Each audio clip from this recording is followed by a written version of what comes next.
Hello, everyone, and welcome to tonight's matchup between the visiting SoCal Mavericks and your Palm Springs Power. I'm Charlie Gonzalez alongside Zach Durham. And Zach, the Power coming off a dominating 20-6 victory on Wednesday against the Colton Nighthawks, in which they had 17 unanswered runs starting in the fifth inning. What do you expect to see from the Power tonight with Trevor Eby starting on the mound? Yeah, well, Trevor Eby is a guy that's gone 5 innings in back-to-back outings. So in those two, that's 10 innings, and he leads the team in innings pitched. So he's somebody that's going to get you deep into this ball game. And the way the bats were hitting last game, they just need to keep that momentum going into this matchup and give Eby some run support to let him go into cruise control deep into this ball game. And it's 5 innings for the starting pitcher to qualify for the win, just like in Major League Baseball. But let's go through the starting lineups first for the SoCal Mavericks. Batting first, the center fielder, Carson Kawaguchi. Batting second, the right fielder, number 47, Christian Bartolomeu. Batting third, the catcher, number 20, Josh Hartman. Batting fourth, the first baseman, number 11, Nathan Massis. Batting fifth, the third baseman, number 27, Ryan Duran. Batting sixth, the second baseman, Nico Mendez. Batting seventh, the left fielder, Kai Kamada. Batting eighth, the designated hitter, Isaac Miller. And batting ninth, the shortstop, Landon Runge. And on the mound for them is number 53, Matthew Krause. Now the starting lineup for the Power. Batting first, third baseman, Austin Haller. Batting second, left fielder, Miles Walton. Batting third, first baseman, Mark Kirkland. Batting fourth, designated hitter, Bryant O'Neill. Batting fifth, right fielder, KJ Moon. Batting sixth, center fielder, Jamal Ritter. Batting seventh, shortstop, Casey Kleinman. Batting eighth, catcher, Blake Conrad. Batting ninth, second baseman, Dalton Thomas. Now the players are telling me they have their home field at Fullerton Junior College, and they kind of congregated a little before they drove out here. They all drove themselves out, and but everyone who's supposed to be here is here. Some a few late arrivals, but everyone's set and ready to go. And our colleague, Justin, actually knows all the Westcliff players, including the head coach, Dylan Hoffman, who was his first mentor there. Nice cross between the two teams here as they'll go up against Trevor Eby. He's going to give you a fastball, 87 to 89. He also has a slider, curveball, and changeup. So the key for him is to change that speed out of his right arm, keep the hitters guessing.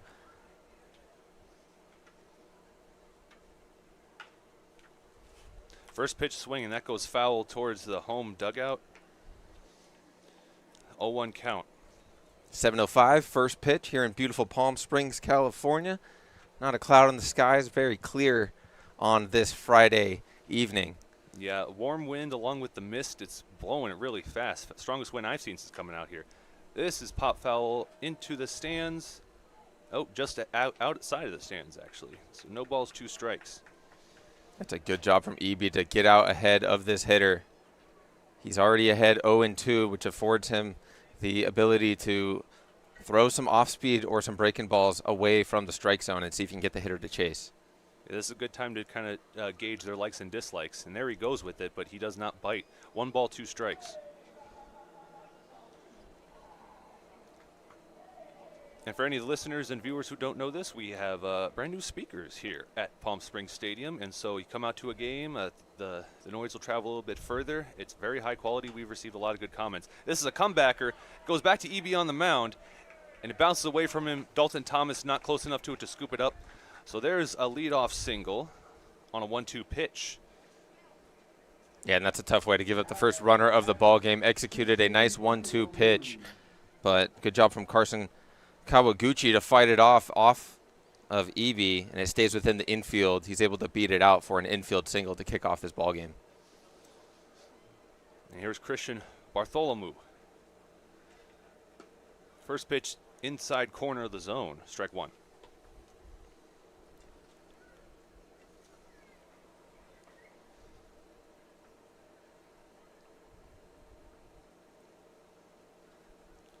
The shade creeps into most of the infield and left field. This popped up high, and it looks like Dalton Thomas is going to make a call and making the catch for out number 1. Yeah, good bounce back to get that out. Obviously, he didn't give up a hard hit ball. It's not like he needed a bounce back out in a big way like that, but able to get the first out of the ball game. A good hitter, Bartholomew, hitting second. He goes down. And walking through the crowd, I saw a lot of people that were here to watch the SoCal Mavericks, so visitor turnout, pretty decent number of fans. There's strike one to Josh Hartman. Looked like a slider out of the hand of Eby.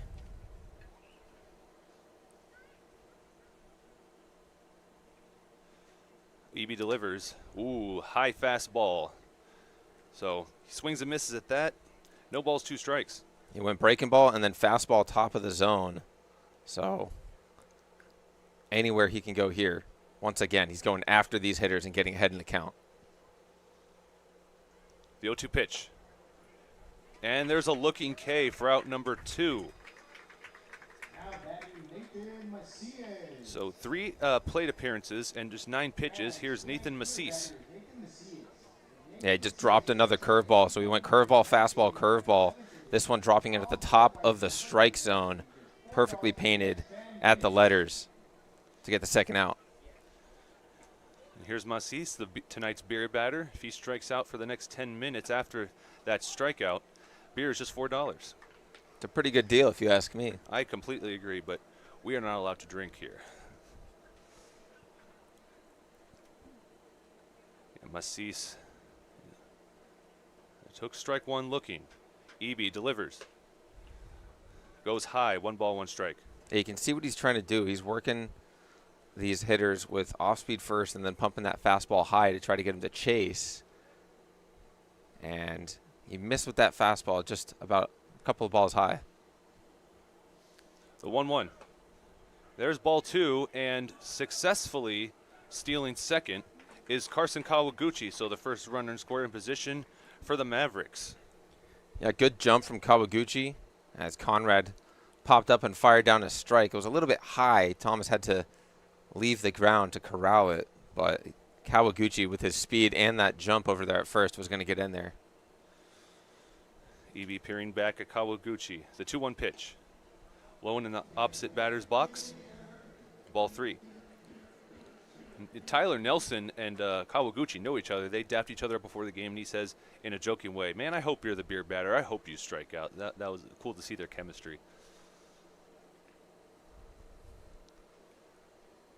The 3-1 is hitting to right field over towards KJ Moon, trying to find it in the sun and making the catch.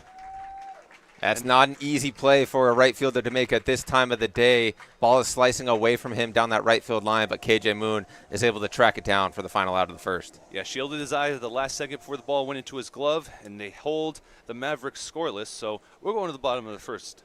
We'll be right back. It's a family setting, you know, we come and we get into conversation, and it's comfortable here is what I guess I'll say. It's comfortable. The hot cocoa has whipped cream and sprinkles in the whipped cream in the hot cocoa. Very family oriented. You know, they cater to the kids. They got the coloring books and crayons, and they have kid-sized stuff about almost for everything that you would want. So young and old, everybody can enjoy it. It's the best. Made from scratch memories. Elmer's.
All right, welcome back. It's the bottom first with no score. Austin Haller leading off for the Power.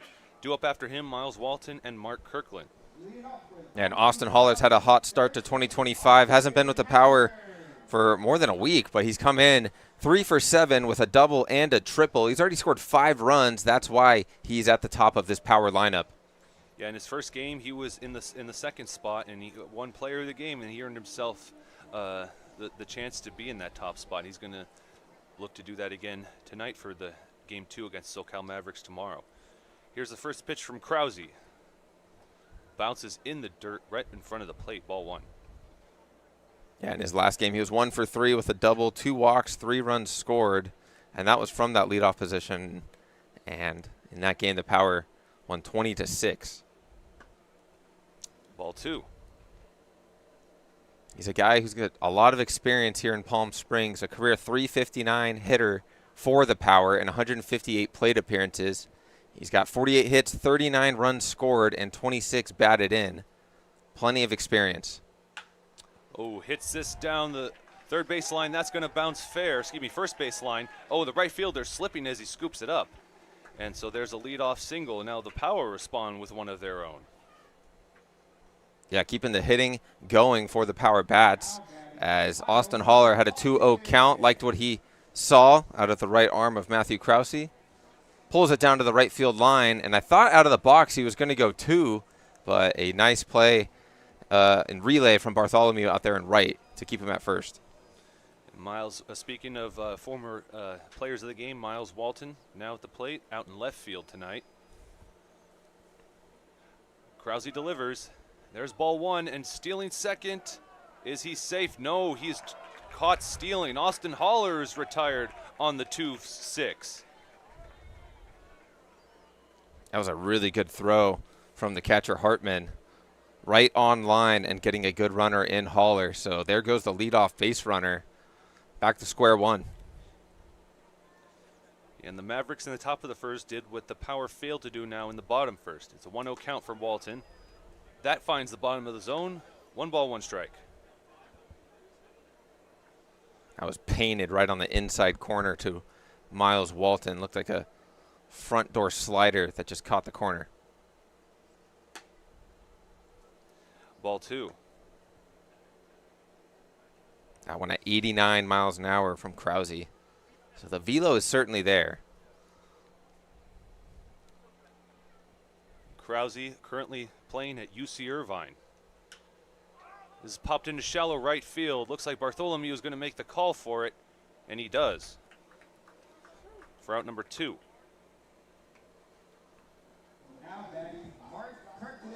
Yeah, another good pitch, another slider. Got Walton to not necessarily chase, but he had to take a hack at it and pops it up into right field for the second out. And Mark Kirkland, one of those guys that is rarely relieved of his duties at first base. He's been the starter there, like, in I don't know how many consecutive games. There's ball 1. Yeah, he's hitting 500 this year in 50 plate appearances. The 1-0 pitch from Krause. Low and inside by the knees. 2 balls, no strikes. He's got a hitter's count here, so he's looking to get a pitch over the plate and do damage to it, just like Austin Haller did to start off this bottom half of the first. And the shade has engulfed all of the field as the sun is set behind Mount St. Jacinto, and that's fouled over by Brian O'Neill, who's on deck. 2 balls, 1 strike.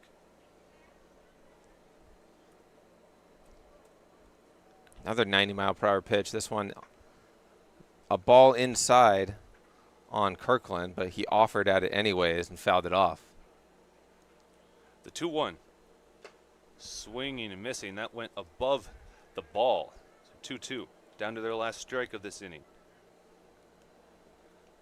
Yeah, and Krause's using the entire strike zone. He's attacked hitters outside, up, and in with 2 strikes. Let's see if he tries to get Kirkland to chase. There's ball 3, and we have a full count for the first baseman. Yeah, he certainly tried. That one looked like a changeup that just didn't get the bottom part of the zone. Yes, still no score in the bottom first with 2 outs, no runners on. The payoff pitch to Kirkland. And there's ball 4. We have our first walk of the game. Nice patient at bat from Kirkland. Didn't try to do too much with his approach at the plate. 2 outs, nobody on. Trots down to first with a 2-out walk. Brian O'Neill, a lefty. Just kind of the same swinging motion as Mark Kirkland. You see they have a similar stature, similar build. Here's the first pitch. Strike 1. Yeah, off speed again, right on the outer half of the plate to the lefty O'Neill. Let's see if this approach is working the hitter backwards. Strike 2, once again, powered down to their final strike of this inning. Yeah, that one just dropped right at the back corner of the strike zone. It's so tough for a lefty to sit on that slider down and in at your back foot. Yeah, especially when you're going up against a right-handed pitcher. Oh, taken off, and it's too late. It looks like he's going to be safe. So the stolen base without a pitch being thrown, that's not something you see every day. And, you know, people were, the shortstop was motioning for Krause, like, hey, throw it, and he realized it just a tad too late. Hey, Kirkland's got sneaky speed. That's his 7th stolen base of the season, and now he's in scoring position with 2 outs. The 0-2 to O'Neill. Oh, and he's hit in the right shoulder, and he'll go to first. That's not the end of the world if you're Matthew Krause, as keeps you with the force out now at third, as he had an open base after Kirkland swiped second. So that hit by pitch doesn't hurt you too much. You just got to be able to go and throw strikes to KJ Moon, but he's a guy who has been swatting balls over the fences. Yep, he has 2 home runs, and he's the only power player with any, as a matter of fact. I was on the call. Oh, that's going to be hit. Whoa, underneath the infield umpire's legs, and the 6-4 putout to retire Bryant O'Neill. That was a very fast play. And so after 1 inning, there is no score. We go to the top of the second with 5, 6, 7 due up for the Mavericks. We'll be right back. Somewhere down there is you. And just like us, you're an amazing Palm Springs vacation home. I bet we have a lot in common. Elevated, yet down to earth. A place to soak it up, sip it down, and make a splash. A place where staying in is even better than going out. Not just a place for visiting, a place for living in the moment. That moment when vacation dreams become reality. You're one of Palm Springs' best kept secrets. Let's show you off. Because you're so much more than just a home. You're a destination. You're an adventure. You're an idyllic escape. You're a happy place.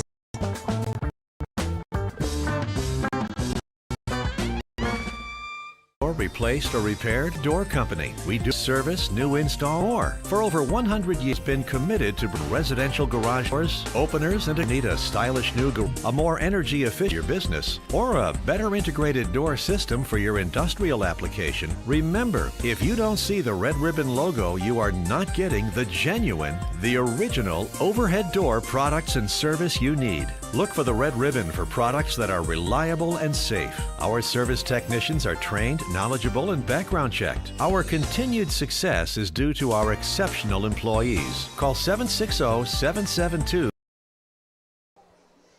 Welcome back. It's the top of the second. Ryan Duran leads off for the Mavericks. Due up after him, Nico Mendez and Kai Kimada. EB got through the first inning with just 14 pitches. There's ball 1 over the opposite batter's box. Yeah, you said only 14 pitches. He was attacking those hitters in the first, and he's going to have to do the same in the second.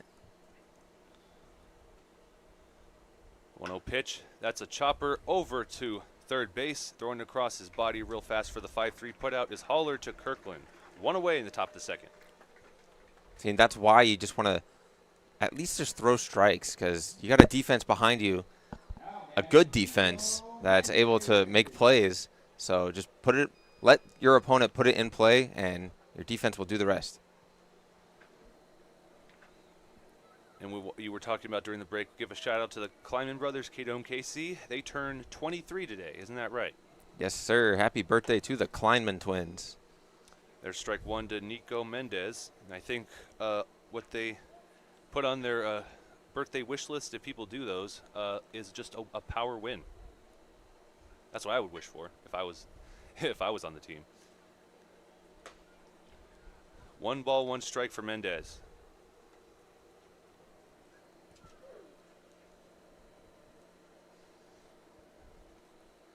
Mendez, left-handed batter, going up against a right-handed Eby. In the dirt, trying to find the zone, but the ball just dipping a little too soon as it's 2 balls, 1 strike. Yeah, hard to tell if that was a changeup or just not the best fastball. Either way, it's down low for ball 2. The 2-1 from Eby. Oh, just outside. 3 balls, 1 strike. Yeah, that one looked like it was right over the corner of the zone. Home plate umpire not amused by that offering from Trevor Eby. The 3-1.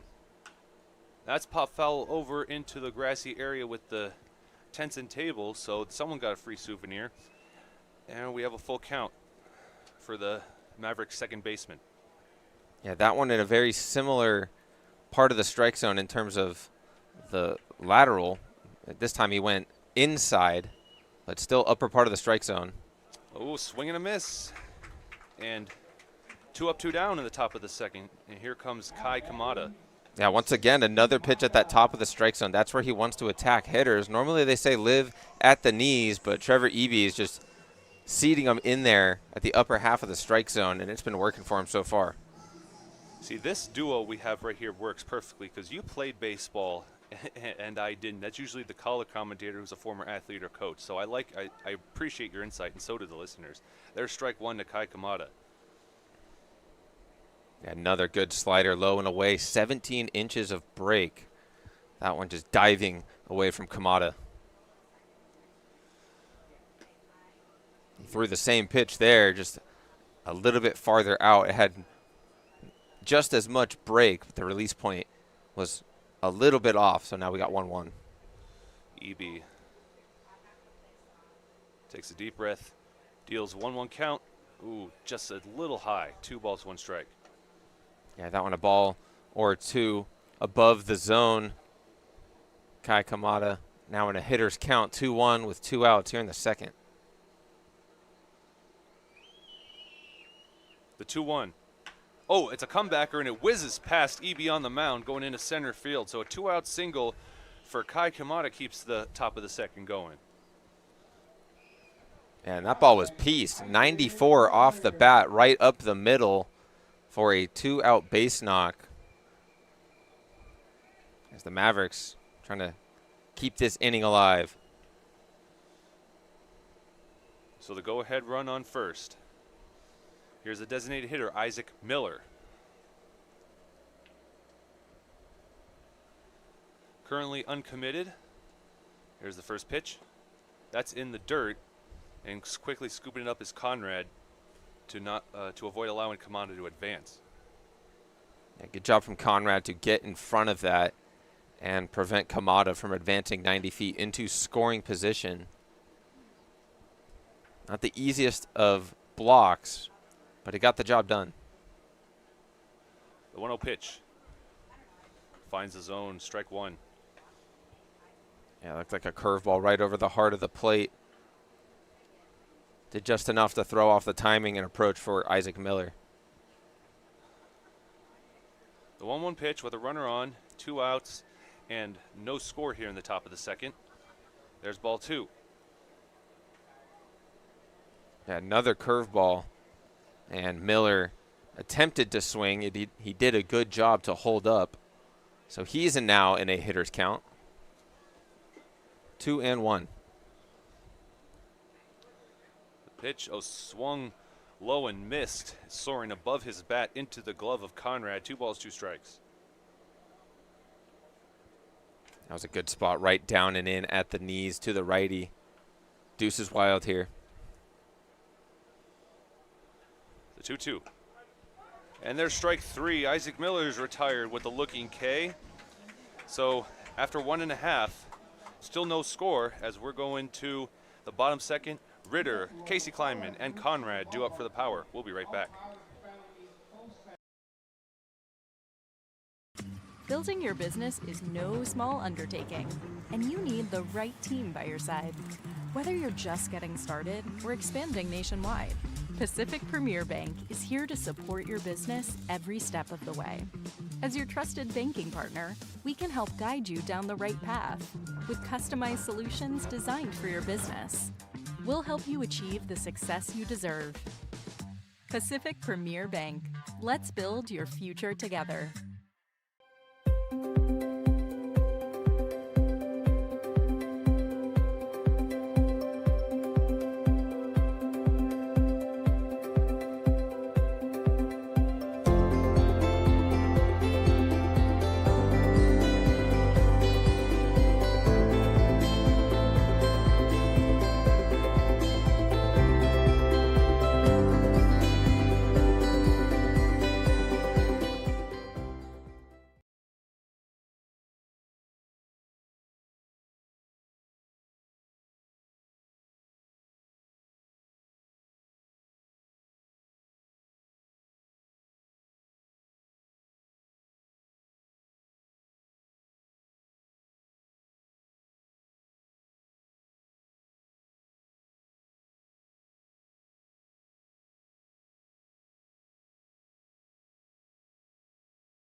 Welcome back. It's the bottom of the second. 6-7-8 due up for the power. Jamal Ritter leading off.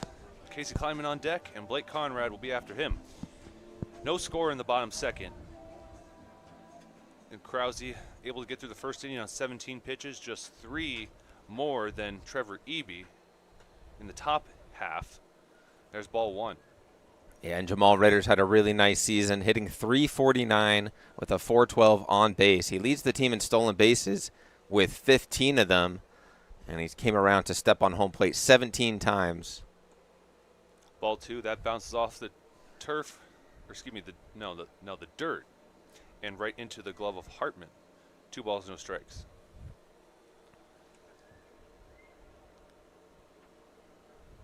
Krause delivers. Oh, just a little outside. Ball 3.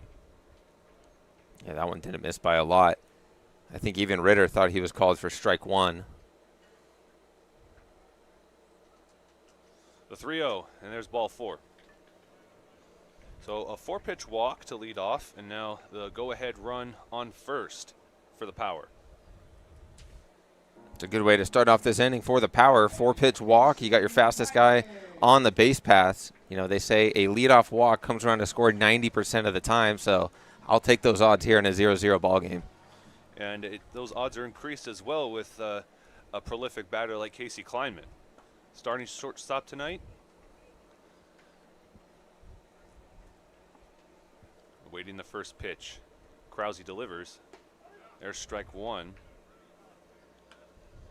Yeah, Casey's hitting at even .300 on the year. He's drawn 7 walks, as that's a big part of his game, is drawing walks and putting the ball in play. Oh, taking off for second, and that's going to be a steal with a pass ball. And they were motioning at first for Jamal to advance to third, but Hartman was quick to go and field that near the backstop. Yeah, with his speed, he probably could have made it happen, but wise decision to hold up at second. He's still in scoring position here with nobody out, and you got one of the best hitters in this power lineup in Casey Kleinman at the plate. He's so good situationally, knowing how to get a job done, and the job at task now is to just put the ball into the outfield and let this run score. There's ball 2 below the zone. And yeah, talking about tomorrow, the Steven and Johnny, our colleagues, will be on the call. We got Micromania before Game 2 against the Mavericks. That should be interesting. Always an entertaining night here at Palm Springs Stadium. The 2-1 from Krause. Ooh, strike 2. Yeah, that's a good spot from Krause. 76, slider, low and away from Kleinman. That's a tough pitch to put in play, even if you're looking for it. No score here in the bottom second, excuse me. Oh, swing and a miss. Didn't fully commit to the swing. He was ahead of the pitch. So there's the first out of the bottom second. Yeah, and it's very rare that you see Casey Kleinman with a swing like that. So that's how you know that Matthew Krause has thrown some junk at him. That changeup was filthy, dropping almost 9 inches in and out of the strike zone.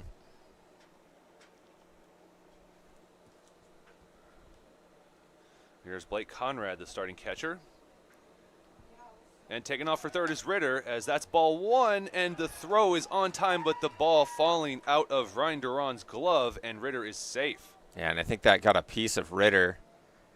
Trainer's going to go check him out. Couldn't see where that hit him, but the ball got away from the bag at third. Must have caught in a piece of Ritter. He gets up with some help from Casey Dill. He looks like he's okay. Yeah, one of the trainers over there just to keep an eye on him, and he looks like he's all right.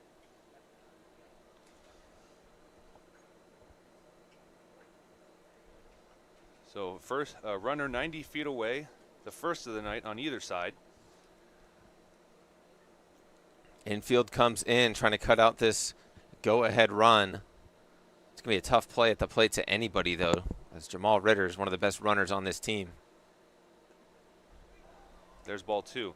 And if he sees that they will throw home, he will just instead go back to third base. He does not have to advance. He's the only base runner right now. Yeah, if you're Blake Conrad, all you got to do is just find a way to hit a line drive through the infield, or at least get under it and put it into the outfield. As anything in a shallow left center or right field should be enough to bring on Jamal Ritter. There's ball 3. One ball away from getting on. And just one out here in the bottom second. Still no score, but the first run of the game, 90 feet away. Jamal Ritter's at third.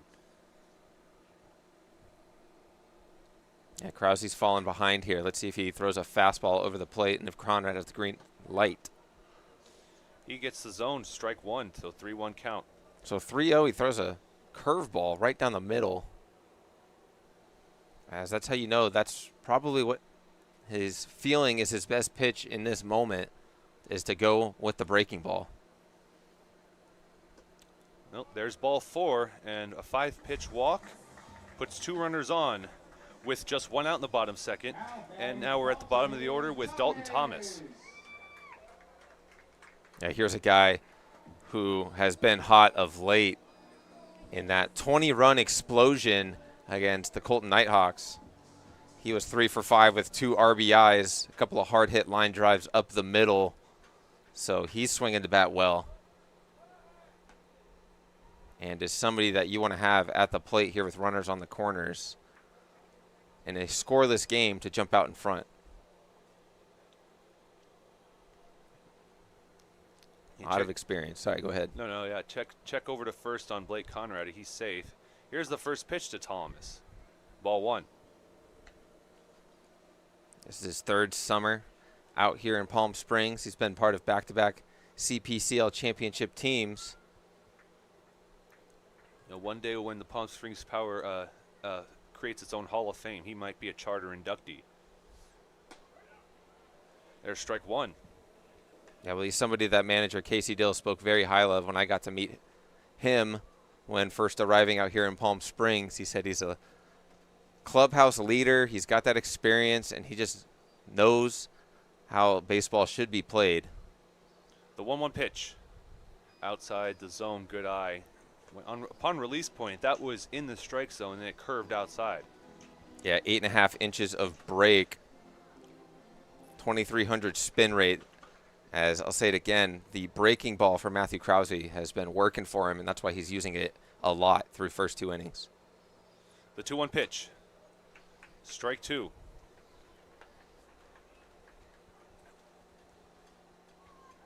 Yeah, right now it seems like he doesn't want to put anything in the zone that they could knock into play. He wants to try and fool them, but he only has so many attempts to do so. Here's the 2-2 pitch. Oh, and comebacker. Oh, and it falls out of the glove of the second baseman, still throwing it over to first, but after tagging second base. So that is a double play, a very unusual double play. Falls out of his glove. The second baseman, Mendez, goes over and tags second base, retiring Conrad, then throwing it over to first to retire Thomas. So after 2, we have no score here in Palm Springs. We're going to the top of the third with 9-1-2 due up for the Mavericks. We'll be right back. Jessup Auto Plaza has been proudly serving the Coachella Valley since 1938 as your trusted family-owned auto destination. Now, electrify your drive with the Valley's most extensive range of electric vehicles. Drive the Chevrolet Blazer, Equinox, Silverado, the powerful GMC Hummer, Sierra, and the distinctive Cadillac Lyriq. Silent power, bold performance. Electrify your drive. Jessup Auto Plaza. Since 1938, the EV brands you love, the family you trust. Hey, Coachella Valley, Patrick Summers here, General Air Conditioning and Plumbing. Spring is here and summer is right behind it. Don't get caught with a broken air conditioning system. Call us now. Let us get a tune-up done. We're offering a special for $79. It comes with a seasonal guarantee. Call our team today. Get yourself scheduled before the heat hits. Be proactive, not reactive. Go ahead and book at callthegeneral.com or call our offices and we'll get you taken care of.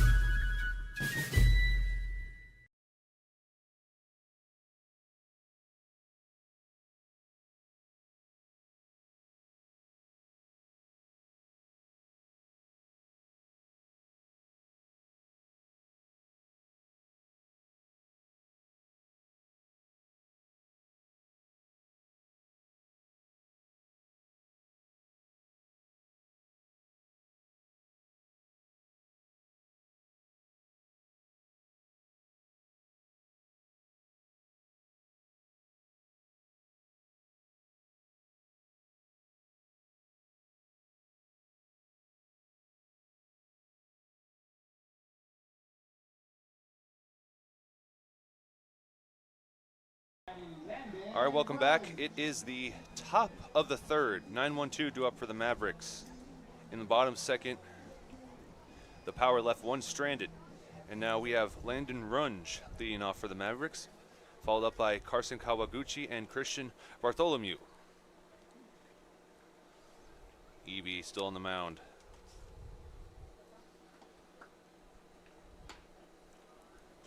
Strike 1. Nice breaking ball to start out this at-bat on the outer half of the zone. Both pitchers using sliders and curveballs to attack hitters. Evie delivers the 0-1 pitch. Out ahead of that one, gets the end of the glove, and that bounces foul before it rolls into fair territory, stopping maybe a third of the way to third base. So no balls, 2 strikes for the shortstop, Runge. Yeah, and Evie's had hitters through the first time in the lineup in 0-2 counts quite a bit. We've seen him work them backwards, start with the off-speed and breaking balls, and then attack them with fastballs high. So if that trend continues, that's what we're going to see here in an 0-2 count. Pitch. Oh, whoa, look out. The bat. Oh, wow.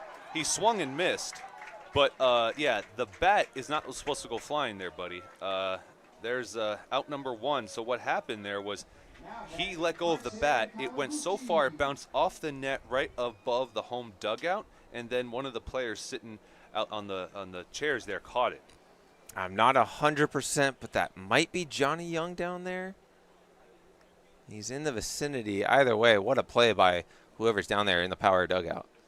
Here's Carson Kawaguchi, who had a leadoff single to start the game. He takes ball 1. It's not the first time we've seen visiting players let go of the wood when taking a hack. The 1-0 pitch. 2 balls, no strikes. We haven't seen EB behind 2-0 a whole lot in that first time through the lineup as it flips over for the leadoff hitter, Carson Kawaguchi. Oh, heads up. That soaring at high speed over the net that separates the stands from the dugout. So 2 balls, 1 strike. Keep your head on a swivel down there over at the third base concessions. A lot of foul balls heading in that area. The 2-1 pitch. Oh, a little high, ball 3.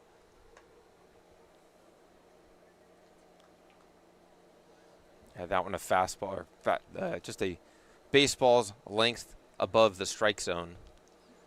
Runs the count to 3-1. No score here in the top of the third with 1 out, no runners on. EB delivers the 3-1 pitch. That's a slow bouncer and it goes foul. It looked like for a moment before it spun that it was going to be fair. So we're going to have the payoff pitch here in just a second here.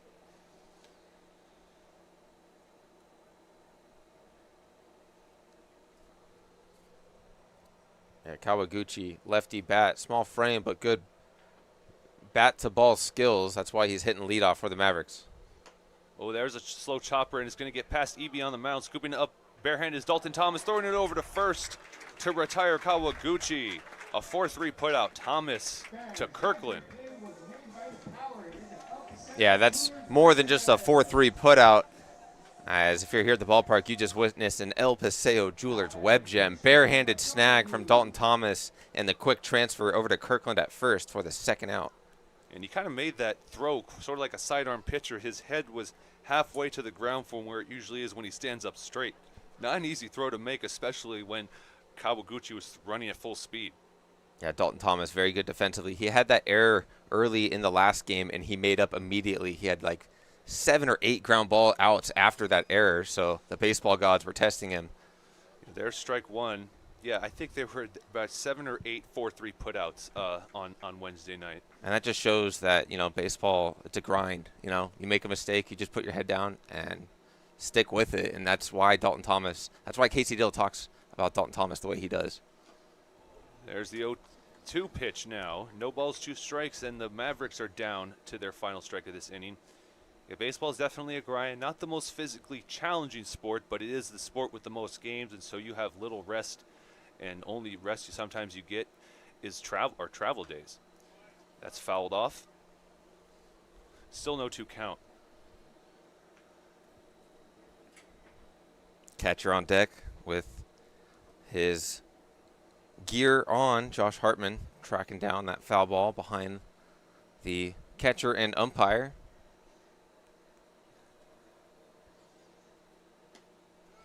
There's ball 1. Did he bat the first time with his catcher's gear on his legs? No, he did not. Okay, so he's wearing it now. So he's kind of like half dressed for playing catcher, even though he might come to the plate in a minute. The 1-2 pitch from EB. Swing and a miss, retiring the side in order. We're through 2.5, and there is no score. When we come back in the bottom of the third, it's the top of the lineup due up for the power. We'll be right back. For 20 years, our family's mission has been simple. It all starts at Stuffed, where exceptional service meets bold flavors. Every crust, a masterpiece. Cocktails crafted to perfection in an atmosphere that brings family and friends together. Stuffed pizza, dine in or take out. Savor and enjoy at our 2 locations. Quality, service, family legacy, it all starts at Stuffed. Whenever you find yourself hungry for something real, simple, and true, we're here for you. That's what a hamburger's all about. Monster Shakes, the best ice cream creations in the desert and only place in the world that serves all 10 flavors of Dole Soft Serve. The winner of the best soft serve and smoothies, home to the world's best date shake and other fun creations like ice cream nachos and the cotton candy burrito. For a limited time, come in and try your luck. Any soft serve that weighs exactly 16 ounces is free. Monster Shakes in Palm Springs and Cathedral City facing the Mary Pickford. Franchise opportunities available too. Monster Shakes, a delicious mess.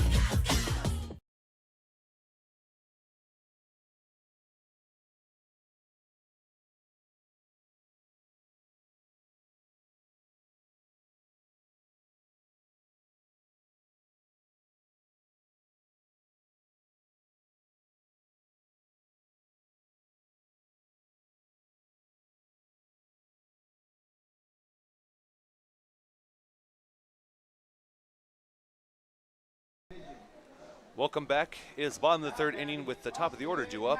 Haller, Walton, and Kirkland. No score yet here in this game. We've had a couple of runners threatening that they were stranded on base. In the bottom of the second, Jamal Ritter was stranded at third after a very bizarre double play, retired Conrad and Thomas. Swing and a miss, strike one. That was a big hack from Austin Haller to start out this bottom of the third. Trying to do what he did last time, get on base with a base hit. It's the only hit in the game so far for the Power. And it came to start the bottom of the first. He was caught stealing at second. Since then, it's been a bunch of outs and base on balls. The 1-1 pitch from Krause. That's low. It's going to be a slow bouncer over to shortstop. Runge throwing it over to Massis for out number one, a 6-3 putout. And here comes Miles Walton. He has a forest green helmet on today. First time I've seen him wearing that. I've been seeing him wear that.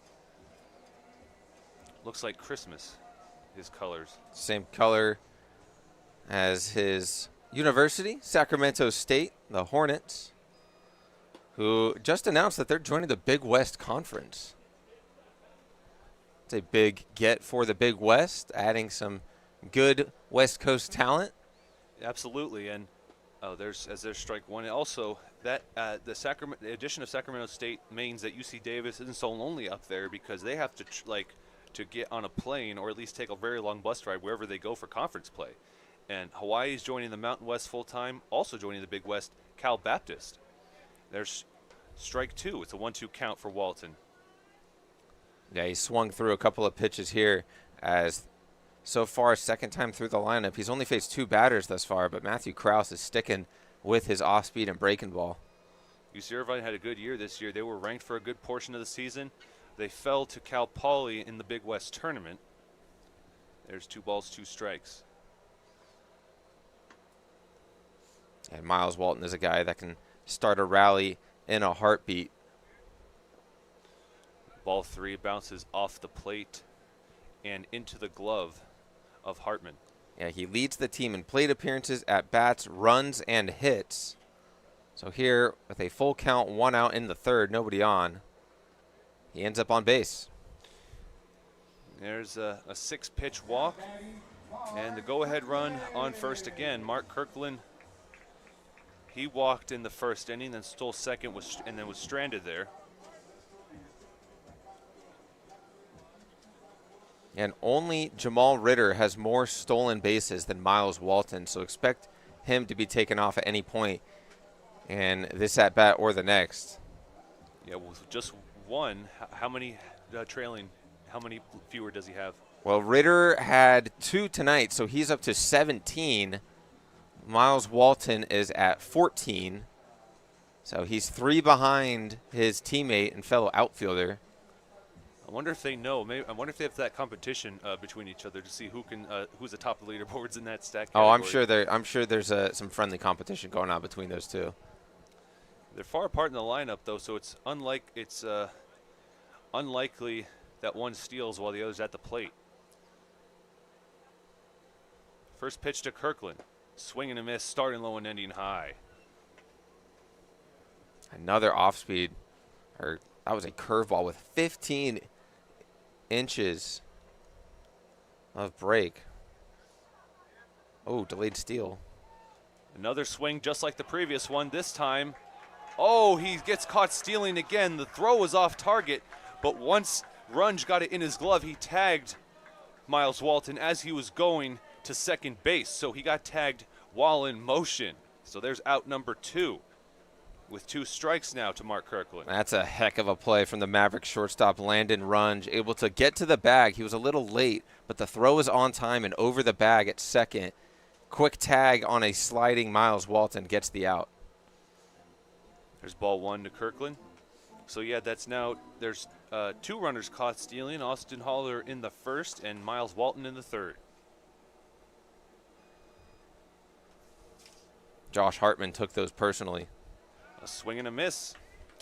And that's how the third ends, with Miles Walton caught stealing for out number 2, then Mark Kirkland being retired 2 pitches later. After 3, no score here in Palm Springs. We're going to the top of the 4th with 3-4-5 due up for the Mavericks. We'll be right back. Everyone knows good things come in threes, like Dave & Buster's Eat, Drink, and Play combo for just $19.99, including 1 mouth-watering entree, a refreshing beverage, a $10 power card, and a whole lot of fun, which means you enjoy a delicious meal for under $10. Oh, look, that's 5 good things. Good things come in threes at Dave & Buster's with the Eat, Drink, and Play combo for just $19.99. Buy online or in-store today.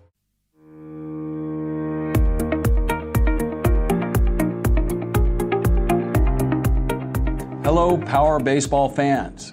At SBMP Attorneys, we believe in the power of community. And that's why we proudly support the Palm Springs Power, our hometown baseball team. After a memorable championship season in 2024, capping off the team's 20th anniversary, we're all very excited about the 2025 Power team. SBMP Attorneys and the Palm Springs Power are 2 teams that are committed to excellence, community, and the spirit of winning. We'll see you all at the ballpark.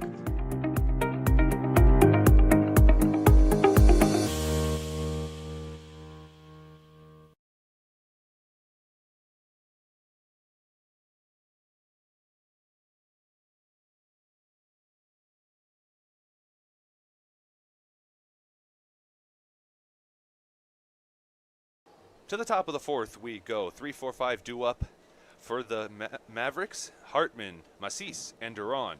No score. Just 3 hits allowed by the pitchers so far tonight. Hartman had a looking K in his first at-bat. Trevor Eby with 5 strikeouts through 3 innings of work. Oh, and there's a comebacker. It bounces just out of his glove over his head. Dalton Thomas, he scoops it up. It bounces out of his glove. He still throws it to first in time for the 4-3 put out on the first pitch of the inning. 1 away. Nice reaction from Thomas over there at second. Eby tried to field it, bounces off the glove, changes the trajectory of the ball. Thomas has to adjust and bobbles initially, but he stays calm and fires a sidearm strike to Kirkland for the first out. Macis, he flew out to right field to end the top of the first inning on a 3-1 count. Swings and misses at the first pitch. That was gross. That ball had 19 inches of break horizontally. Yeah, that's like 1.5 feet practically, just over that. That slider ducking in and out of the strike zone. This popped up high in shallow center. Looks like Ritter's going to make a call for it. He's telling him to back off, and he makes the catch. So 3 pitches, 2 outs here in the top of the 4th. Yeah, Trevor Eby continuing to attack hitters by throwing strikes over the plate. His breaking ball has been working well. He's had a lot of balls put in play and a lot of strikeouts, so that's how you know he's feeling confident on the bump. And you were talking earlier at the top of the broadcast about Eby, how he's in back-to-back starts he had 5 innings pitched. If he can get through this like real fast, there's strike 1 as he fouls it back. He's only up to 4 pitches now in this inning, and 2 retired already. Just as things go, seems to be going his Eby's way thus far. The 0-1 pitch to Duran. Ball 1. Yeah, good spot for that pitch. Another slider ducking away from the right-handed hitter. Ended up a couple of balls widths outside of the strike zone. There's strike two, 1-2 count. And we were talking about looking ahead to tomorrow. We got Micromania, of course, before the game. But you're on PA again, and you are the first to have two nights on PA with the brand new sound system. That's got to feel cool. I'm still waiting to do that. Should be good. Should be a fun night here at the ballpark. The 1-2 pitch. Ooh, that's popped up high in the infield. Looks like the third baseman, Austin Haller's going to make a move for it, and he does. So it took just 7 pitches to retire the side in order here. In the top of the fourth, we're going to the bottom. Still no score here between the Mavericks and the Power. We'll be right back. There's something winning in the agua. Catch all the action at 360 Sports at Agua Caliente Casinos. Watch your favorite teams on our giant wraparound screens. See live scores on the LED sports ticker. Win big with our bar top games and enjoy great twists on bar food favorites. And with 3 premier casino locations, 360 Sports is the ultimate fan experience. For more information, visit aguacalientecasinos.com. Across the Coachella Valley, you'll find our communities powered by short-term rentals. These rentals bring visitors and dollars to the region. Whether attending events, checking out the art scene, or dining at restaurants, when they spend money, we all score. The nearly $1 billion impact of short-term vacation rentals generates tax revenues that fund police, firefighters, education, and many other programs that improve our daily lives. To learn why short-term rentals are a grand slam for the home team, visit onecv.org. Shopping for car insurance is confusing. Holy cow. Great. Now we have a cow in our kitchen. Why did you say that? Because I don't know what coverage to choose. So just say the State Farm jingle. A State Farm agent can go over all your options with you and help choose coverage that meets your needs. Dude, cow, could you move? Like a good neighbor, State Farm is there.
Welcome back to the game. It's bottom of the fourth inning. We have a new pitcher on the mound. It's number 77, Vincent Segovia. From Fullerton College, as he'll face the heart of the order, Brian O'Neill, KJ Moon, and Jamal Ritter. And you have the final line for Matthew Krause.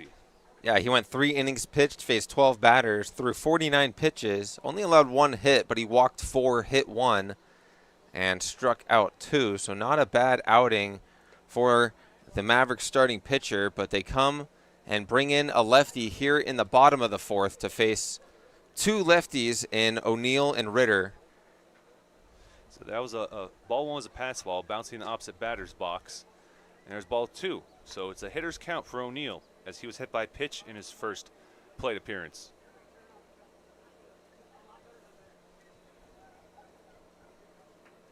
Brian O'Neill's had a hot year, hitting .455 and slugging .720. Strike 1, that dotting the outside bottom corner of the zone. He's got 21 runs batted in. That's only behind, or no, I'm sorry, he leads the team in runs batted in and in base on balls. Swings at that. It's a slow roller over to the mound. Segovia quickly throwing it to first to retire O'Neill. 1 away. Yeah, that was a good pitch from Segovia. Just breaking away from the left-handed batter. It came off the end of the bat like a cue shot, spinning away from the lefty, but fielding it cleanly and getting the first out of the inning. KJ Moon now at the plate. He swung at the first pitch in his first plate appearance. It was a fielder's choice to retire. Brian O'Neill ahead of him, 6'4", so let's see what he does here. The first pitch, swings and misses, that actually gets a piece of it and goes behind him. He swung at the first pitch again, very aggressive approach, but the way he's been swinging it, he can go up there and hack at anything he wants to. Yeah, he's the only power player to get a home run this year, and he has the utmost of confidence. One to dead center and one to right center, so he uses the whole field and has a lot of pop in that bat. The 0-1.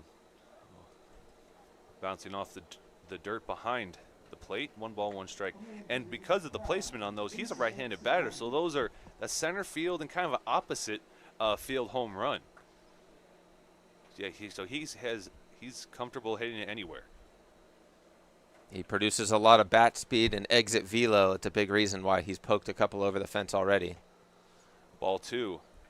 I think both of them were at least 102 off the bat. Certainly that one that went 430 dead center. Yeah, unfortunately, you were on the call for that. I wasn't here to see it. I just remember listening to your call on it. So the 2-1 count for Moon. Segovia takes a deep breath, delivers, swinging, and gets a piece of it. And it rolls just foul. 2 balls, 2 strikes. Yeah, 2-1 slider coming towards KJ Moon, the right-handed hitter, as the lefty Segovia on the mound now. Lefty pitcher, right-handed batter. Makes for some interesting matchups. The 2-2. Oh, just a little outside the zone. It looked like the umpire was going to make strike 3 call there, but he motioned with his left arm to say no, it's just a little outside, like he was pushing something, an invisible force. Yeah, that front door slider just ducked too far in towards KJ Moon and out of the strike zone. Count runs full. Here's the 3-2. This popped up high, lost it for a second. It's in shallow right field, excuse me, and the second baseman trying to find it, and he makes the catch for out number 2. What a play by Nico Mendez. There's been a couple of nice plays from the Mavericks middle infield. One of them was a nice tag over there from Runge. They turned a 4-6-3 double play already, and now it's the second baseman Mendez who sticks with a mile-high pop-up and comes up with the out. And he planted his leg so firmly on the ground to make sure he made that catch that once he made that catch, he let go of all force and just let himself fall to the ground, and just to make sure that it was in his glove. But here's Ritter. Walked in the first. He stole second and stole third, but was stranded.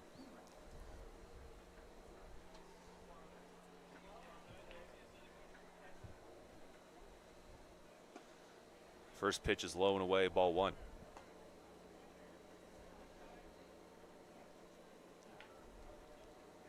Segovia playing a summer ball at Fullerton College, so he plays college ball there and now summer ball there, so he knows that field better than most players. Slow bouncer over to Mendez at second, and a quick throw over to Macis at first to retire the side in order. So in just 12 pitches in his first inning on the mound, Segovia is able to go 1-2-3. We're going to the 5th. There's no score here in Palm Springs with 6, 7, 8 due up for the Mavericks. We'll be back. The Management Trust is a 100% employee-owned company. Every employee has a vested interest in providing memorable experiences to every homeowner and board members of HOAs. It's a very powerful thing. No homeowners association is too small or too large for us to manage. From community maintenance services to customized absentee home care, the Management Trust provides just about every service any homeowner could ask for. Hi, I'm Damien with the Management Trust. We're community management built differently for your homeowners association. To find out how, give me a call. Outdoor living in the Coachella Valley is spectacular, and Tessera is the premier builder of outdoor living spaces in the desert. Nobody does it better than Tessera. From one end of this valley to the other, from Palm Springs to Rancho Mirage, Palm Desert, to Indio and La Quinta, For 35 years, we've created the ultimate in outdoor living, landscaping, pools, and patios, so you and your family can enjoy each other. Live well. Live Tessera. Quality first. It's quite a philosophy to live by. But world-class ingredients are the foundation of great meals. And we wouldn't have it any other way. At Kaiser Grill in downtown Palm Springs, we believe you deserve the best. So whether it's dinner for two or a celebration with 200 friends, quality is our promise to you. Because quality is king. Quality is Kaiser.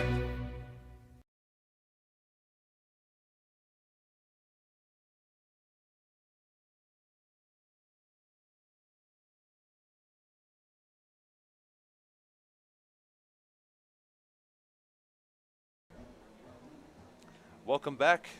It's the top of the fifth. EB still on the mound for the Power. Nico Mendez, Kai Kamada, and Isaac Miller due up for the Mavericks. No runs so far through 4 innings. There's ball 1. And Nico Mendez struck out in his last at-bat. It was the second of the ball game from EB. He's now up to 5. Ball 2. That last inning, the 4th from EB, was actually the first inning tonight where he did not record a strikeout. He had 1 in the first, 2 in the second, and 2 more in the third. Yeah, and something else here that happened is there's strike 1. Is the leadoff batter, he has not started out in a 2-0 count against. And so there's strike 1.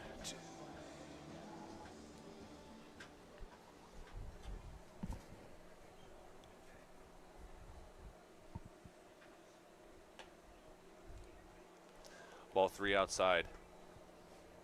Yeah, that one had the break, just the release point was a bit off. Wasn't able to dive back in towards the outer half of the strike zone to Mendez, so he's in a 3-1 count. Yeah, there's a 5-pitch walk. He'll go to first on a 3-1 count. And the go-ahead run for the Mavericks is on first.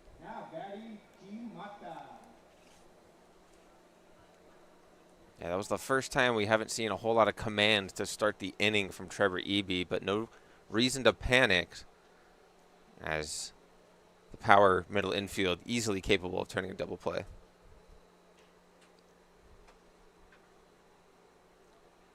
Taking his time, deals the first pitch. It's a bunt, and it rolls fair towards first base. And he's not going to be in time. So that bunt single advances Nico Mendez over to second. 2 runners on, no outs at the top of the 5th. That was a perfect bunt to the first base side. Pitcher had to go field it, but you can't ask for a better bunt than that, right on the edge of the dirt and the grass. And what made that play particularly interesting, though, is Mark Kirkland, the first baseman, he moved up, and that is why Eby did not throw it to him, because he was off the bag. And so had he stayed there and Talton Thomas stayed at second, we may be different here. That could have been a sacrifice bunt. But bunting there and fouling it off is Isaac Miller for strike 1. So back-to-back hitters in this Mavericks lineup showing bunt with the guy on, trying to advance the runners, trying to manufacture runs in any way possible. This is a team that's 0-5 in the CPCL, trying to get on the board. There's strike 2.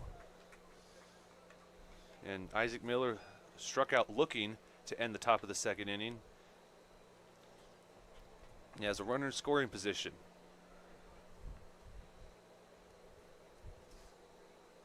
With an 0-2 count here, nobody out, 2 guys on, you don't want to get too creative with how you try to put this hitter away, as you don't want to let a pass ball get by your catcher. A swing and a miss. There's strike 3, and there's out number 1. Now, you're talking about how this kind of an inning of first for Eby, as well as the 4th one was with no strikeouts. As I said before, first time starting out 2 balls, no strikes against a leadoff batter. And there, this is the first inning with him dealing with more than 1 base runner. But he responded there by striking out Miller in 3 pitches. Now here's Landon Runge. Yeah, and he got him with the breaking ball, and it was a good one because it wasn't too far into the dirt. It was a nice, clean corral from Conrad. to get that first out. Strike one for Runge. Yeah, bottom of the lineup here for the Mavericks before it flips over for Kawaguchi, who already has a single today. Big spot here for Ibi to get out of. Oh, is going to hit this right to, oh, diving for it was Casey Kleinman. It just falls out of his glove. And are all runners safe? Yeah, everybody's safe as Thomas was able to corral the deflection off of Casey Kleinman, but his throw off of Kleinman's glove. So everybody is safe here. And that's not going to be an error because that was maximum effort for Casey Kleinman. He just landed on the dirt and had to kind of get up quickly to get the ball in play. So that single moves Kamada to second and Mendez to third. One out in the top of the fifth with the bases loaded. Yeah, that was full extension from Casey Kleinman. He certainly saved a run, as if that gets by him into shallow center field. Mendez is coming around to score the first run of the ball game, so excellent effort from the power shortstop just to put his body in front of it and keep it within the infield. So the 1-0 pitch to Kawaguchi, who's 1 for 2. There's strike one. And a force out possible anywhere here, and perhaps even a double play. Yeah, a lot of different ways you can get 2 outs here, whether it's in the infield or hit into the outfield. Got some strong arms out there in left and right field. The 1-1, that's a slow bouncer. It's going to go to Ibi. He's going to throw it to Conrad to retire the leading batter. And so that's a 1-2 to retire Mendez. 2 outs, bases still loaded. No runs come home to score.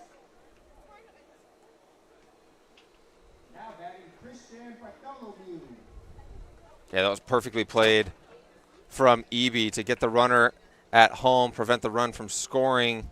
Bases are still loaded, but now there's 2 outs, and you can really hunker down on this batter, Christian Bartholomew.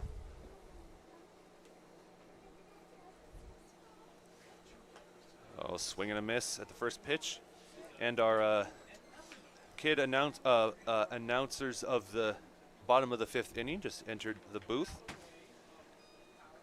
So it's a no balls, 1 strike count for Bartholomew. Ibi, bases loaded, 2 outs. There, deals strike 2. Ahead 0-2 after a couple of breaking balls. And if you're in a situation like this, when you were a pitcher, what was going through your mind when you have bases loaded with 2 outs and you're ahead in the count? You just got to focus on the hitter. You got to pretend that there's nobody on base. It's just you and the batter. There's a foul ball. He stays alive.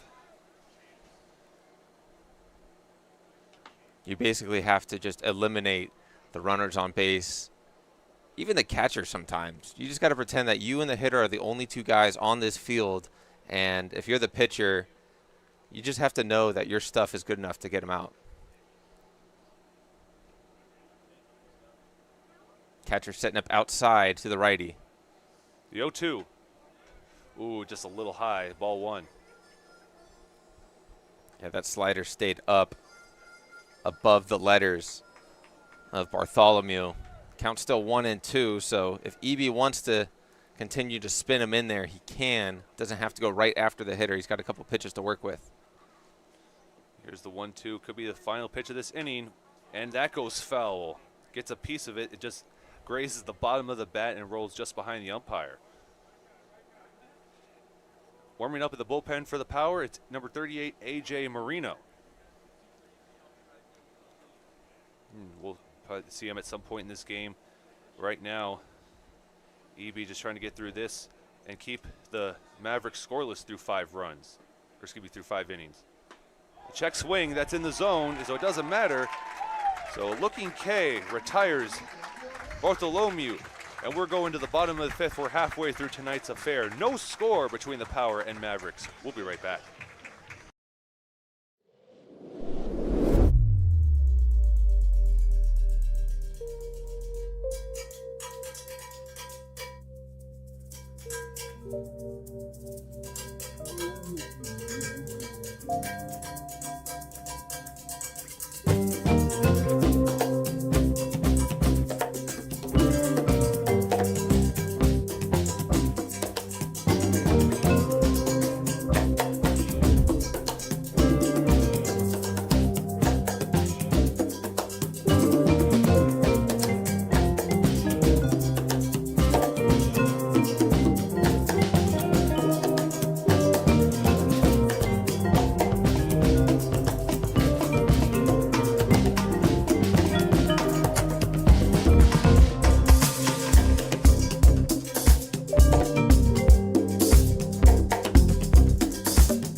Try our big, beautiful all-day menu with more than 70 delicious dishes and our award-winning 3-course brunch for only $27.99. At Palm Springs' most popular restaurant, there's always a party at Lulu. Whether you're building, landscaping, renovating, refreshing, or simply researching, rent the right size tools for your size jobs. In store, online, or in app at Sunbelt Rentals, where tools rule.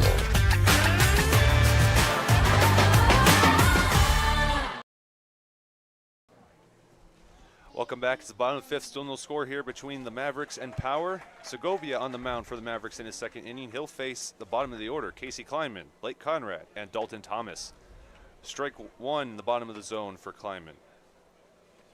It's been a good, well-pitched ball game as we look at that plane taking off here out of Palm Springs. Only wonder where that one's heading. A nice backdrop. It's dark blue, so it might be an international flight. I didn't recognize that airline company. This is popped high in right foul territory and is going to drift out of play.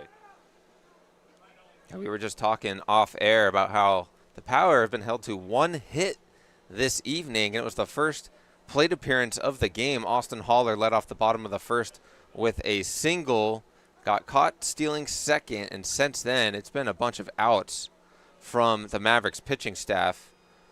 Krause went 3, and Segovia's out here for his second inning of work, and they've done a very good job of slowing down this Power offense. Segovia, it's a pitcher's count. No balls, 2 strikes. Delivers. Fouled off again. Oh, whizzing past the stands into no man's land. I don't think anyone was over there. So he'll stay alive with a 0-2 count. Usually no one's over by that batting cage at this time.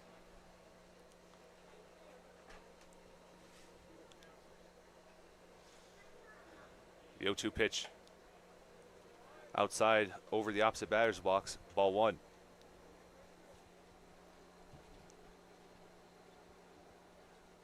Yeah, not the best pitch there from Segovia, as 0-2 pitch was not competitive, just up and away. Long pause on the mound. Trying to throw off the timing of Casey Kleinman. Must be working. He got him to strike out. Well, I guess it was Krause who struck him out back in the second. Yeah, and it was on a 2-2 count like it is right now. Well, and Segovia will try to make history repeat itself. And the wind blowing, you can even see the jerseys of the outfielders rustling in the wind. The 2-2. Hit up right up the middle. It was past Segovia on the mound, scooping it up for a 6-3 putout. Runged, thrown over to Macis. 1 away in the bottom 5th. How about this middle infield defense from the Mavericks? Runge and Mendez have been making plays up the middle today, and it's a big reason why we're still scoreless. Yeah, that was their second connection on a putout, and it was also against the leadoff batter in the third, Austin Haller.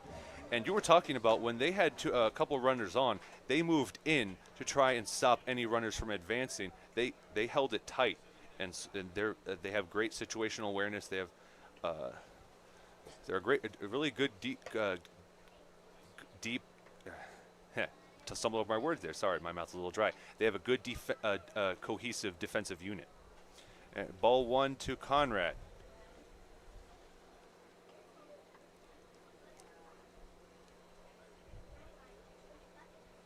The 1-0 pitch from Segovia. Ball 2. And Segovia, in this inning of work, he seems to be pausing on the mound when he comes set a little longer than he did in the 4th inning. I don't remember him delaying his approach to the hitter as much as he is here. He comes set and waits for 4 or 5 seconds, it feels like, before kicking and firing. That one fouled off over down the right field line. 2 balls, 1 strike. That could be for a couple of reasons. I think sometimes a pitcher puts the pressure on themselves in their first inning of work, especially when the score is tied and the starting pitcher kept the team scoreless. You kind of want to get yourself used to that pressure and then settle down if you're able to get through that inning without allowing a run, which that's exactly what he did. 2-1, hit high into center field. Trying to gauge it is Kawaguchi, moving to his right, then back to his left to make the catch for out number 2. That was another mile-high fly ball. Reached a little further than the last one off the bat of KJ Moon. That one only reached shallow right field. It was Mendez, the second baseman, who grabbed it. This time, this one reaches all the way out there in center field, and Kawaguchi comes up with the second out of the 5th. And give a round of applause to our 2 kid announcers announcing the lineup. The first 3 batters this inning, good job. There's ball 1 to Thomas. Dalton Thomas grounded into a 4-6-3 double play to end the second inning, but it was a hard hit ball up the middle and a nice turn from the Mavericks middle infield. Segovia there delivers ball 2. The other reason that he could be taking more time on the mound, he probably already knew this, but there's no pitch clock here in the CPCL, and at Fullerton College, I'm not it's not as strictly enforced, but there's not necessarily a pitch count at all at in every junior college conference. 2-0 count to Thomas. There's ball 3. And another thing is normally you want to change up your timing with runners on the base just so they're not too comfortable and can get a nice jump off of you. But with here in this inning, we haven't had anybody on base, and Segovia is pitching like there is. So it's an interesting approach with nobody on. Strike 1. Clearly he is used to mixing up the timing with his release. You see guys like Johnny Cueto who can go quick and slow. Oh! Ow, almost hit him in the head. That bounced off his left shoulder, and he'll take to first. A 2-out hit by pitch. And there's the first base runner this inning. And the first base runner for the Power since Miles Walton in the 3rd. 2-out base runner flips the lineup over for Austin Haller, who has the only hit of the ball game for the Power. That was all the way back to lead off the bottom of the 1st. So this is a good spot for the Power to put a ball in the gap and allow Dalton Thomas to come around and score with 2 outs. Austin Haller's had that extra base hit ability. 2 of his 3 hits in 2025 have gone for extra bases. It's the first pitch to Haller. And ball 1 outside. Nice block back there from Hartman. Certainly prevented Thomas from advancing to second base and into scoring position. And Hartman, not just his usual catching duties behind the plate, but he's thrown out 2 base runners stealing second. That was Haller in the 1st and Walton in the 3rd. He's done a fantastic job tonight for the Mavericks. And we haven't seen a lot of power runners thrown out on the bases this year trying to steal. This is popped into shallow left. It looks like getting underneath it with a sliding. Oh, it bounced out of his glove. And getting to first safely is Haller, and advancing all the way to 3rd is Thomas. Now that was risky for him because had that been caught, he would have had to go back. That could have. Oh, actually, that was 2 outs, never, so it wouldn't have mattered anyway. But he took off. He had confidence in that. And what was risky though, not so much taking off, but going to 3rd, and that throw-in nearly tagged him out. Yeah, heads-up base running for Dalton Thomas to just take that extra 90 feet. Now the Power have runners on the corners. Another base hit from Austin Haller. He's got both of them tonight for the Power. And that was close to an error, but because he ran at full speed and he dove for the ball, which was the right thing to do, that's not going to be an error on the left fielder, Kimata. And it looks like that's going to be it for Segovia. He exits this ball game with 2 outs here in the 5th, so he goes 2 2/3 innings pitched, but he's responsible for Thomas at 3rd and Haller on 1st here in a 0-0 ball game in the 5th. We'll be back after this pitching change finishes warming up. Everyone knows good things come in 3s, like our Eat, Drink, and Play combo for just $19.99. Maybe the saying should be good things come in 19.99s. Maybe not. The Dave & Buster's Eat, Drink, and Play combo for just $19.99. There's something winning in the Agua. Catch all the action at 360 Sports at Agua Caliente Casinos. Watch your favorite teams on our giant wraparound screens. See live scores on the LED sports ticker. Win big with our bar top games and enjoy great twists on bar food favorites. And with 3 premier casino locations, 360 Sports is the ultimate fan experience. For more information, visit aguacalientecasinos.com. Monster Shakes, the best ice cream creations in the desert and only place in the world that serves all 10 flavors of Dole Soft Serve. The winner of the best soft serve and smoothies, home to the world's best date shake and other fun creations like ice cream nachos and the cotton candy burrito. For a limited time, come in and try your luck. Any soft serve that weighs exactly 16 ounces is free. Monster Shakes in Palm Springs and Cathedral City, facing the Mary Pickford. Franchise opportunities available too. Monster Shakes, a delicious mess.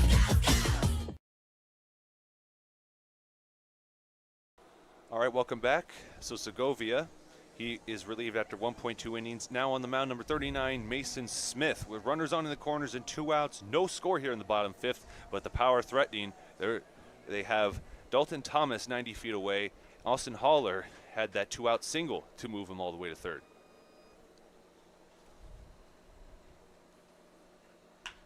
First pitch swinging, that's going deep into left center, and is it off the wall? It is. Scooping it in quickly is the center fielder Kawaguchi. And 2-run score on Miles Walton's 2 RBI double. How about that for a 2-out rally? Miles Walton wastes no time to give the Power their first runs of the ball game. Smacks that ball into the left center gap, all the way to the warning track out by the Desert Air sign just beneath the scoreboard. Thought that ball had a chance to carry out, but it's still an extra base hit with 2 outs, and the Power lead 2-0. And I lost it for a second. I thought it was gone, but then I see Kawaguchi quickly bend down and throw it in, and that's how I knew, because I thought I lost it over the fence.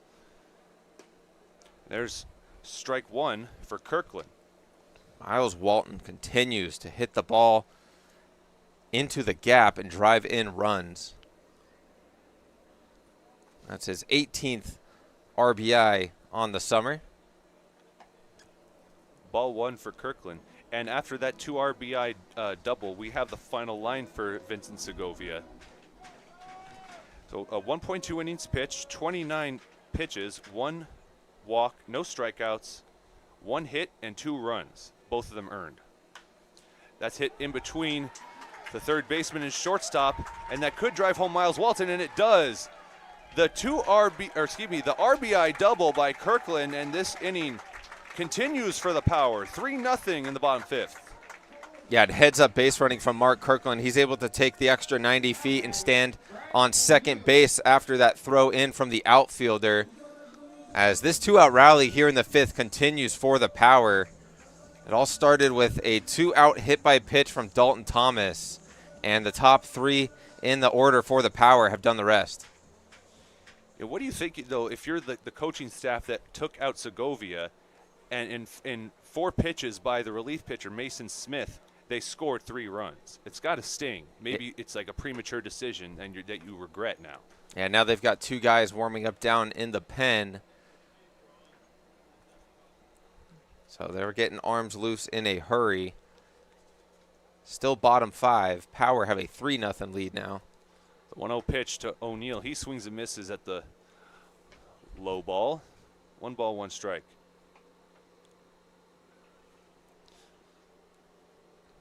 3 straight hits for the Power after being held to 1 through almost 5 innings.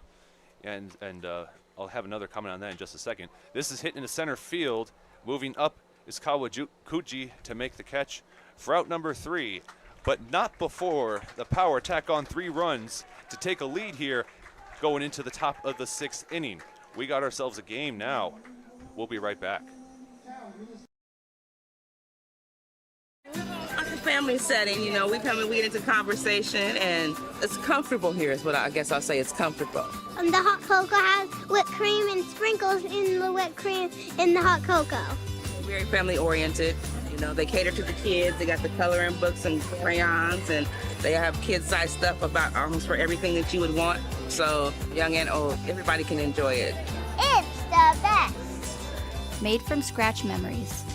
Elmer's. Building your business is no small undertaking, and you need the right team by your side.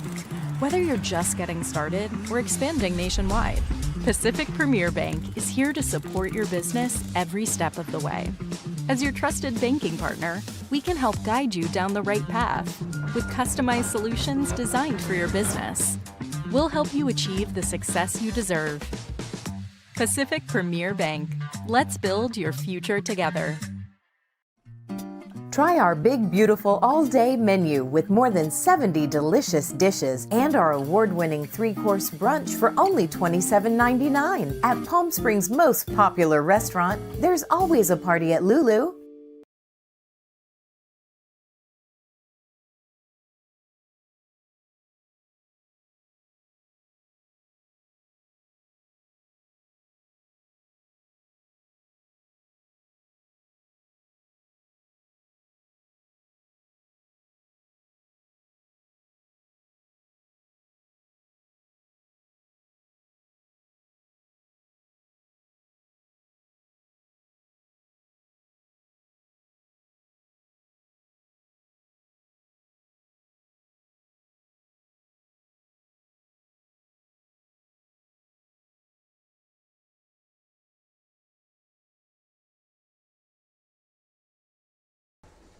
Welcome back. It's the top of the 6th inning. Scoreless game, no more. In the bottom 5th, the Power tack on 3 runs with 3 hits.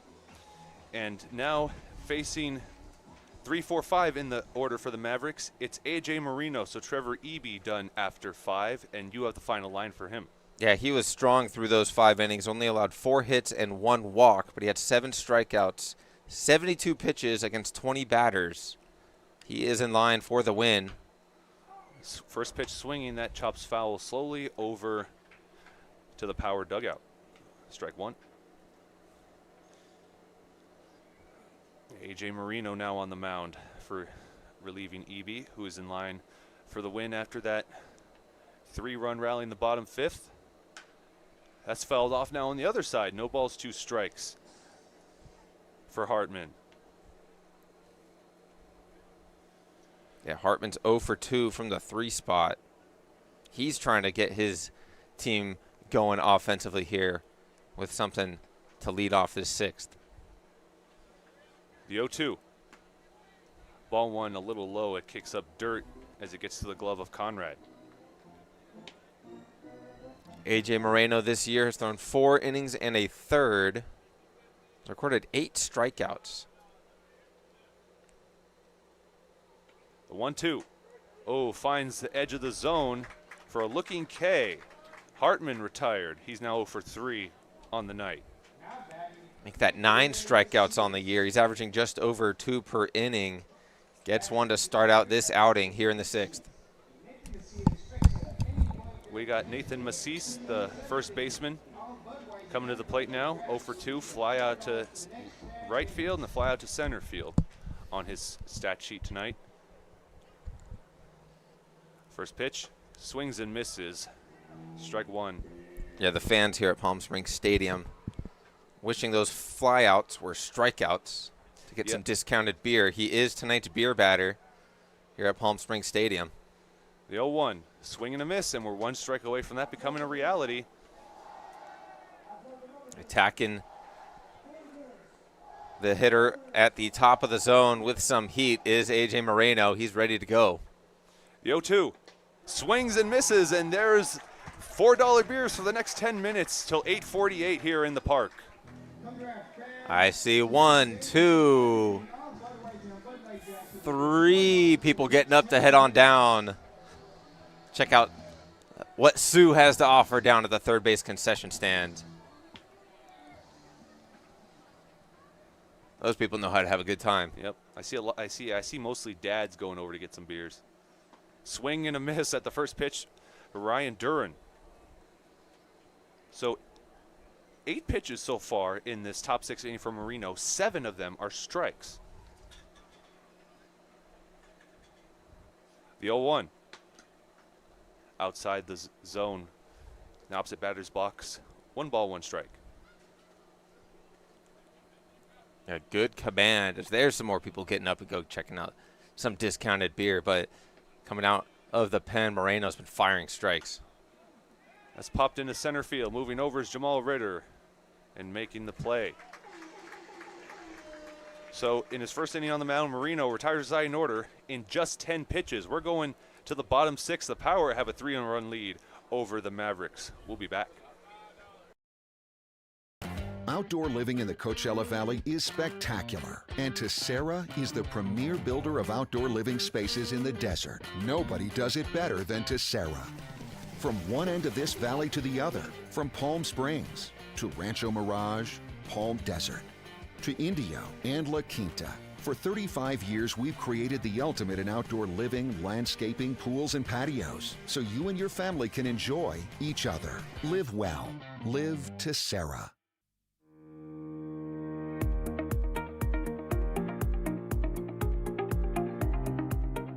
Hello, Power Baseball fans. At SBMP Attorneys, we believe in the power of community. And that's why we proudly support the Palm Springs Power, our hometown baseball team. After a memorable championship season in 2024, capping off the team's 20th anniversary, we're all very excited about the 2025 Power team. SBMP Attorneys and the Palm Springs Power are two teams that are committed to excellence, community, and the spirit of winning. We'll see you all at the ballpark.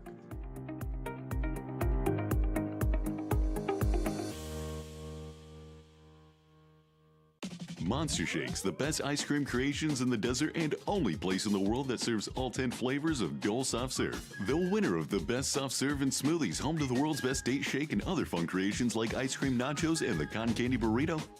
For a limited time, come in and try your luck. Any soft serve that weighs exactly 16 ounces is free. Monster Shakes in Palm Springs and Cathedral City facing the Mary Pickford. Franchise opportunities available too. Monster Shakes, a delicious mess.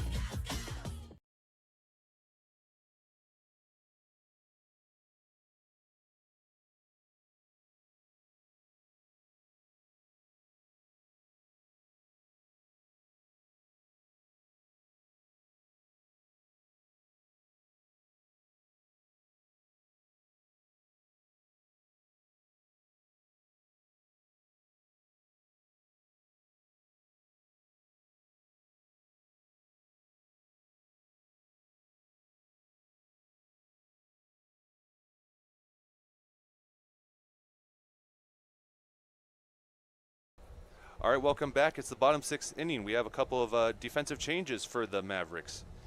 We're going to get you those in just a moment. There's ball 1 to KJ Moon. KJ Moon 0 for 2 today, but that last at-bat in the 4th, he hit a fly ball a mile into the sky. 1 ball, 1 strike. And Mason Smith on the mound now for his first full inning of work for the Mavericks. He came in after 1.2 innings of Segovia. The 1-1.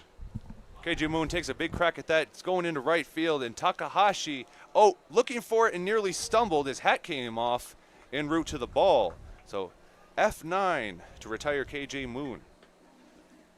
Heck of an effort out there from the right fielder to stick with that fly ball off the bat of Moon that was slicing away from the right fielder where he was originally positioned and further into that corner, but stuck with it and gets the out. Yeah, so Takahashi relieving Bartholomew in right field. In left field, Juarez relieving Kimata, and Garcia relieving Duran at third. So those are the 3 position changes we have. There's ball 1 to Ritter.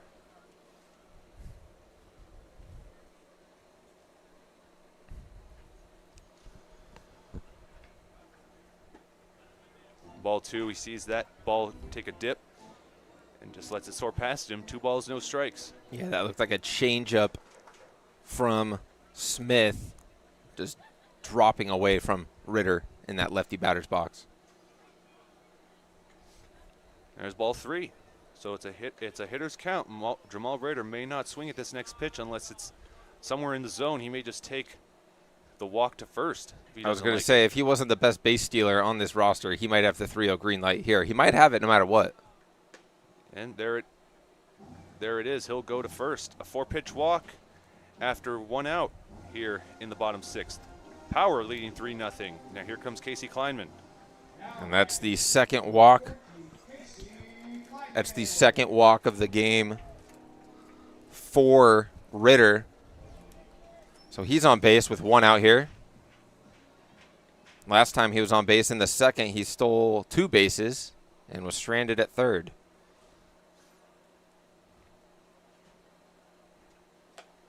Kleinman takes strike 1. Right-handed arm getting loose down there in the bullpen for the Mavericks. Although it looks like he's done. He's walking back in with his catcher. Strike 2. So complete opposite start to this plate appearance than the last one. It was a 4-pitch walk. Now Smith is ahead in the count. No balls, 2 strikes. The wind picking up here. 0-2. Swinging and fouling that off right by the coaches. Stays alive at the plate. Yeah, good slider from Smith. As Kleinman had to throw out a protective swing just to stay alive and see the next pitch.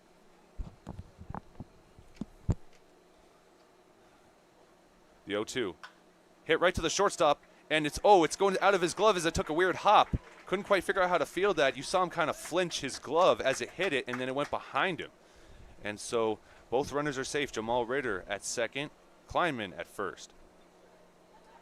And they're going to rule that E6. So there's our first error of the night as that comes all the way in the bottom 6th inning. A very clean game thus far. But there's the first mistake on defense for the Mavericks. Yeah, and Runge has been playing a very good game defensively for the Mavericks. His first mistake on that ball that could have taken a massive hop, and I think that's what he was expecting, and that's why it stayed underneath his glove. So now Conrad's up with runners on first and second. 0-1 count. There's ball 1. Conrad, a walk and a fly out to his name tonight thus far. Has a chance for RBI here. As after he flew out in the bottom of the 5th inning, that's when the rally started. Swing and a miss, strike 2. Good off-speed pitch right there from Mason Smith. Got Blake Conrad way out in front, and now he's ahead of the hitter, 1 and 2. As a pitcher, back in your day, which base was the hardest to tag out as a lefty? As in, catch someone stealing. You know, I didn't even bother checking runners on third as a lefty.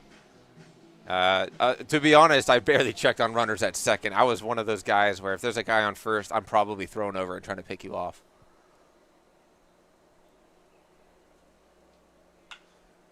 Oh, that bounces foul about a foot to the left of third base, and it's still a 2-2 count. Yeah, just a bit out in front of that offering from Smith, right at the knees, breaking ball to Conrad. Pulls it down the third base line. A couple feet to the right, scores at least 1. And now the third baseman over there, Garcia's hugging the line. Power lead 3-0 with 1 out in the bottom 6th. Runners at second and first. There's ball 3, and it's a full count to Blake Conrad.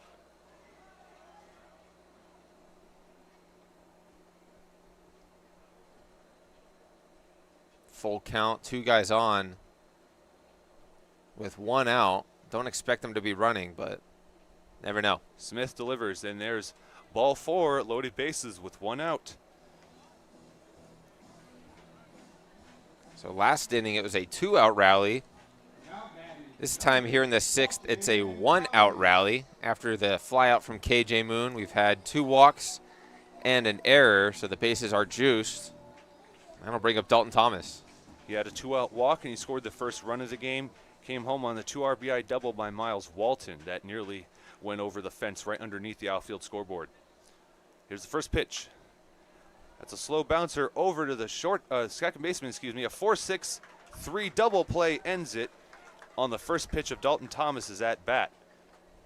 So the Power unable to add on some more runs here in the 6th. We're going to go to the top of the 7th with 6, 7, 8 due up for the Mavericks. We'll be right back.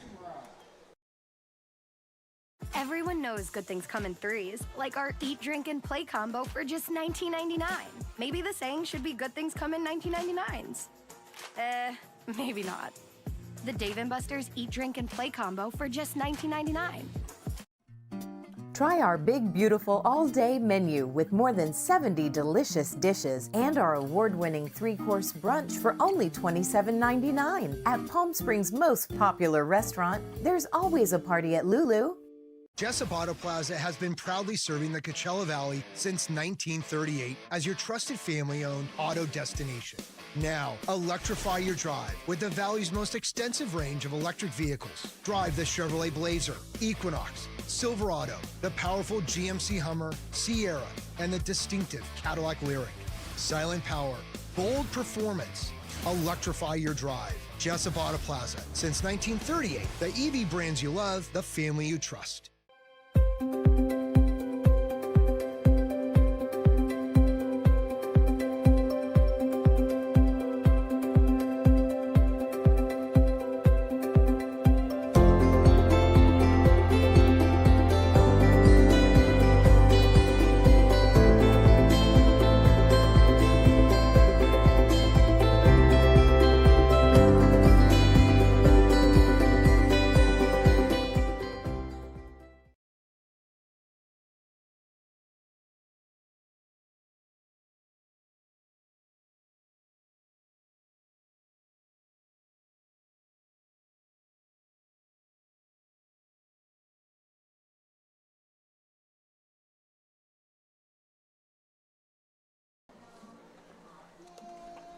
All right, welcome. It's the top of the 7th inning here. It's 6, 7, 8 due up for the Mavericks, and I think we're going to have 2 pinch hitters. One that's a straight switch with the left fielder, and then one pinch hitting for the DH, Isaac Miller, if what the umpire said in the last break holds to be true. Marino on the mound for the 2nd inning of work. There's ball 1.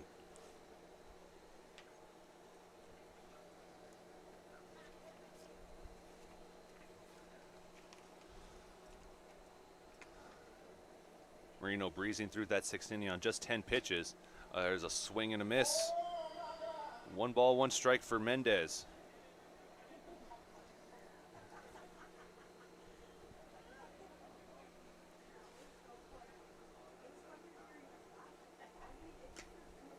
Oh, big hack from Mendez. So 1 ball, 2 strikes. On deck, the new left fielder and pinch hitter Oscar Juarez, number 12. The 1-2 from Marino. Swing and gets a piece of it, goes foul. He'll stay alive.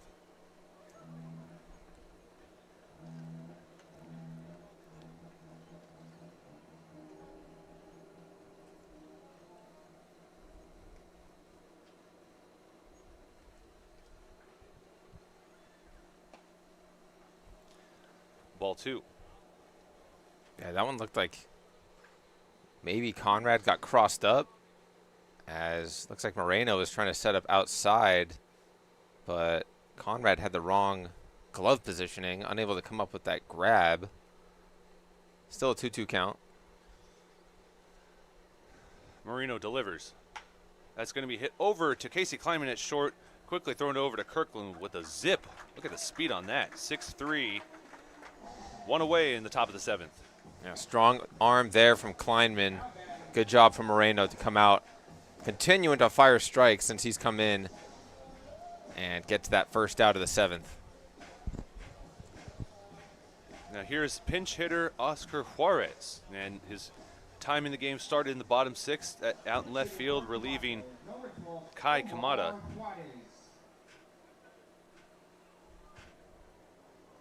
Yeah, interesting decision though, because Kai Kamada is 2 for 2, and he had 2 singles, but coach has seen enough, and there's strike 1.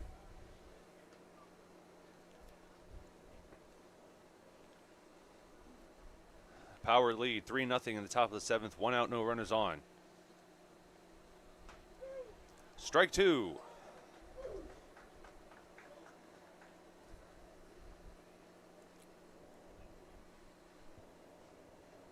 And if Moreno keeps breezing through these last innings, he could be in line for the save even if he throws 4 pitches, which is rare for a pitcher who gets a save. Usually it's like 1 or 2 innings max.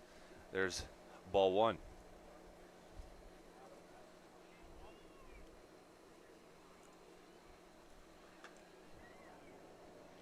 Ball 2. Moreno, one of the later arrivals for the Power. I think first week out here was maybe last week, at the 2 weekends ago. So maybe like 12 days ago, I think, was his first game with us. Swing and a miss. 2 up, 2 down. Here comes the designated hitter for. Yeah, it looks like we got a pinch hitter. Yeah, it's the new DH number 13, and that's number 13, Nathaniel Pony.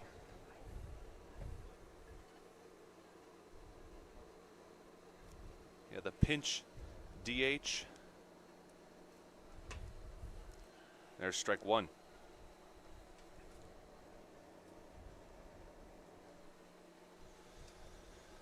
A couple of guys standing down in the vicinity of the bullpen for the Power. There's ball 1. 1-1 count for Nathaniel Pony. Doesn't look like they're doing anything. They're just talking. Nobody's warming up out there. They have the utmost confidence in Moreno to stay in on the mound for now. There's still 2 innings to go after this. They only have Weber and Woods available on the roster sheet for tonight's lineup, so it's going to be one of those 2 guys. Hit deep into right field. Is it going to bounce foul? It does. Oh, and bouncing off the top of the chain link fence into foul, out of play. I've never seen a ball. That's the first time this summer I've seen a ball land right on top of the fence. Yeah, smacking off the turtle out there beyond the right field wall. For those who don't know, you're talking about the little batting cage thing, right? Yeah, that thing's called a turtle. Without wheels, yeah. It's definitely the turtle name fits because it doesn't have wheels and it moves very slow. The 1-2 from Moreno. Foul back against the net. Pony stays alive.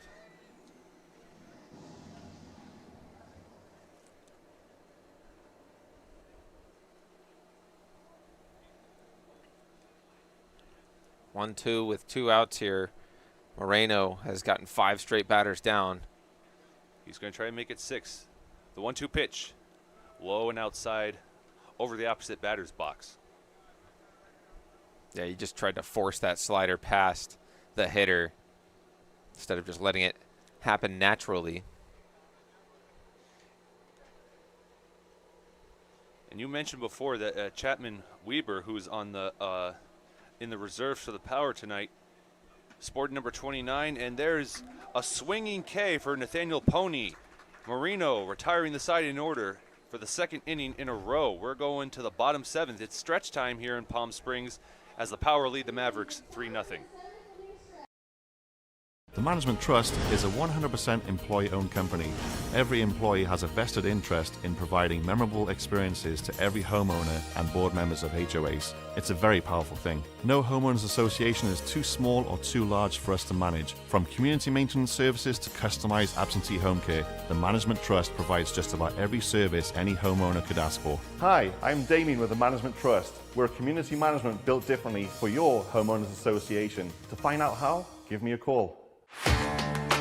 Whether you're building, landscaping, renovating, refreshing, or simply researching,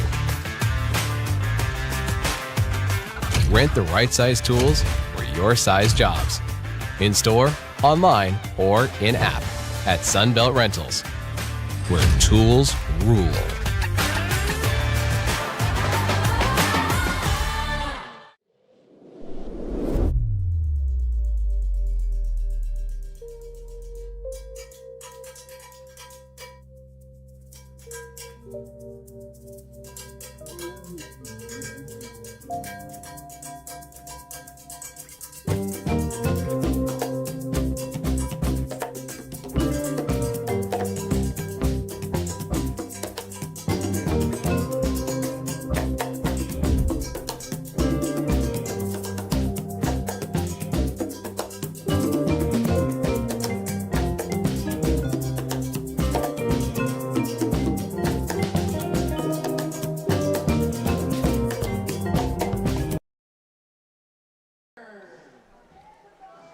Welcome back. We're in the bottom 7th inning, and the top of the order due up for the Power. It's Haller, Walton, and Kirkland. Mason Smith still pitching for the Mavericks.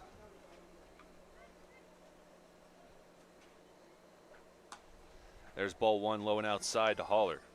Yeah, Mason Smith came in the 5th in relief for Segovia and gave up the 3 runs that the Power have on the board. But he got himself out of a jam in the 6th because this ball game could be much more than a 3-run game had he not gotten out of that bases loaded jam in the 6th. Swing and a miss. That as a pass ball goes behind the catcher. So it's a 1-1 count. You're right. He did get out of that jam, but he's also mostly responsible for his team being down 3-0 because Segovia being pulled after the first or those 2 batters get on base. That's Thomas and Haller. There's strike 2, and then he allows 2 hits, and then both those were RBIs.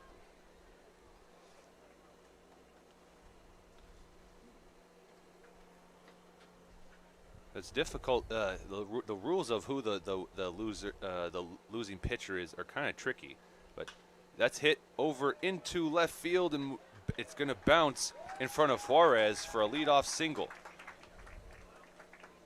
Stay hot, Austin Haller, 3rd hit of the night. He's got 3 of the 5 tonight for the Power.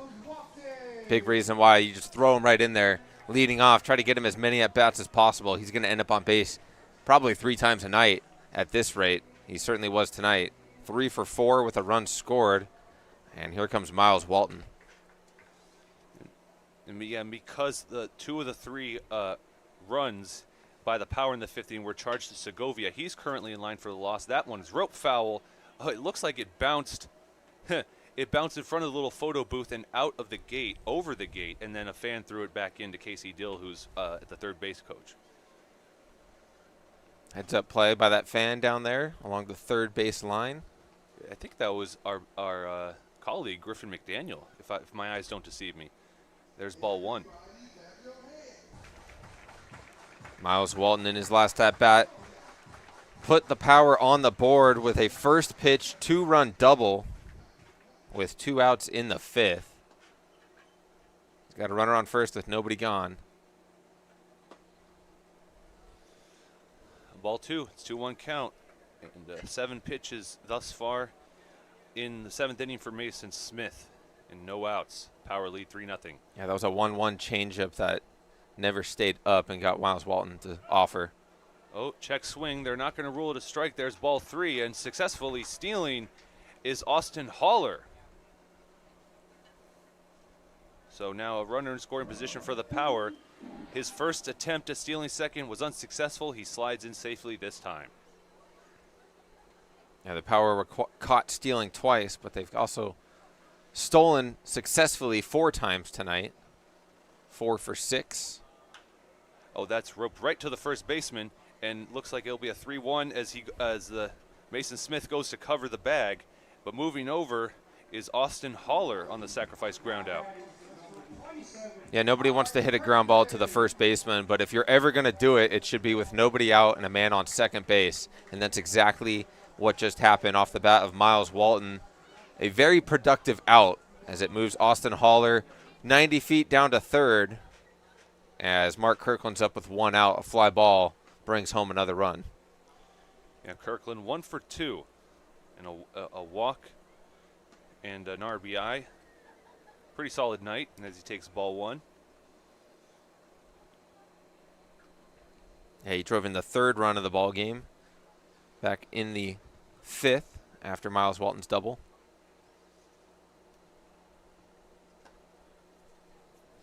Ball 2, low and outside.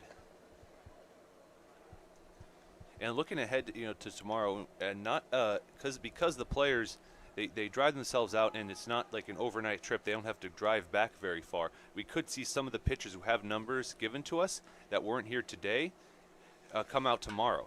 This is hit over the shortstop's head into left center field. Left fielder and center fielder both chasing after. It's going all the way to the wall. Going to 3rd. Will he be safe? The relay, he's not safe. So it's an RBI double for Kirkland, but he goes 1 base too far, and there's 2 outs with Power have a 4-run lead now in the bottom 7th. Yeah, the big man's got wheels, but it was going to be impressive if he was going to pull off that race right there. Good relay from the outfield. However, he does bring in the 4th run of the ball game. So that's an 8.65 putout, not something you see every day. Center field, shortstop, third base. And Brian O'Neill now at the plate with empty bases. Takes strike 1. So the Power, after being out hit for most of this ball game, have just turned it on here in the later innings. You now have 6 hits and 4 runs. This popped into center field. Moving over to his right is Kawaguchi, and moving up a couple of steps and making the catch for out number 3. But not before the Power tack on an insurance run. They lead 4-0 after 7. We're going to the top of the 8th with 9-1-2 due up for the Mavericks.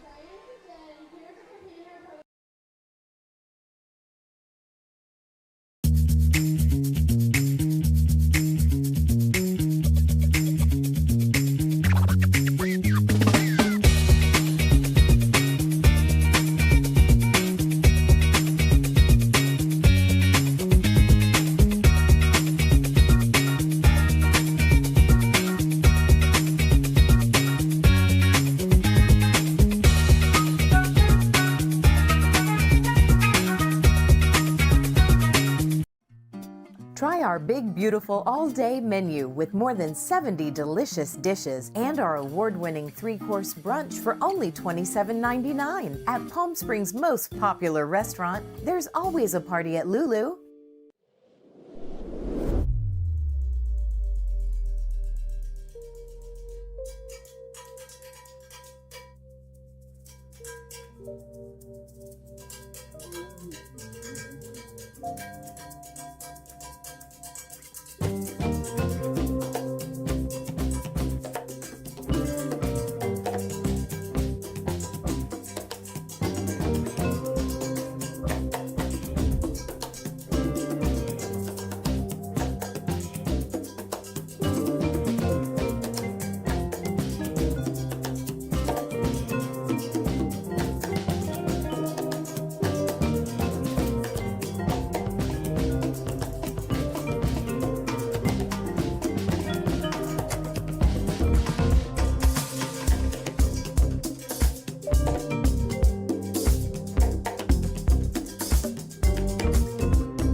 All right, welcome back to the top of the 8th. Chapman Weber pitching for the Power. Marino done after 2 innings. He retired the side in order both times with 4 strikeouts and just 27 pitches. Weber, number 29, will look to preserve the 4-run lead for the Power. Yeah, he comes in hard-throwing right-hander with some good stuff. Struck out 2 of the 3 hitters he faced in his only appearance thus far on the young season. That was against the Inland Valley Bucks in their 14-2 victory just underneath a week ago. I was not here for that game, so this is the first time I've seen Chapman Weber pitch. Oh, in the dirt, and it bounces past Conrad. Ball 1. Now the final line for A.J. Marino, 2 innings pitched, 27 pitches, no walks, 4 strikeouts, no hits or runs. Excellent job.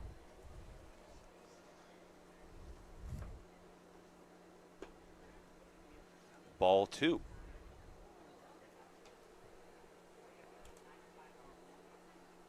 Yeah, Power pitching has done excellent this evening at going right after these hitters and firing strikes. That one misses low, so it's a 3-0 count. So as I say that, Weber coming in here in the 8th, having to continue the trend that EB and Moreno set with those 7 excellent innings. So it's a hitter's count. The 3-0 from Weber to Landon Runge. There's strike 1.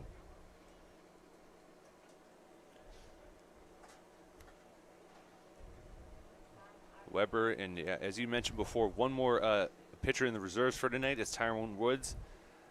And there's ball 4, leadoff walk for the Mavericks. Back to the top of the order. Looks like, no, we have a pinch hitter, actually. It's going to be number 3 pinch hitting for Carson Kawaguchi, and that is Seth Mifflin.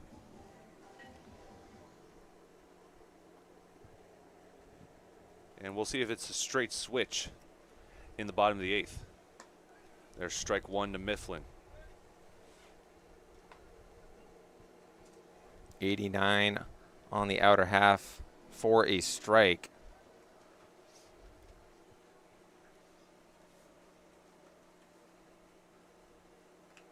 Oh, that's going to take a bad hop, and looks like Blake Conrad may have bounced off his mask. And oh, it's too slow to field it on the wild pitch. And Landon Runge advances all the way to third. Big mistake. Yeah, that's heads-up base running and a big no-no behind the dish for the power catcher. Blake Conrad just a little bit lazy on that ball behind him, allows the runner to advance to third. So now he's standing over there with nobody out. A swing and a miss. There's 1 ball, 2 strikes for Seth Mifflin. Now keep in mind, there's only been 1 Mavericks base runner who's advanced to, 2 that have advanced to third today, and that was Miko Mendez and Kai Kimata. Now here, that makes him the third. There's ball 2. It's a 2-2 count for Mifflin.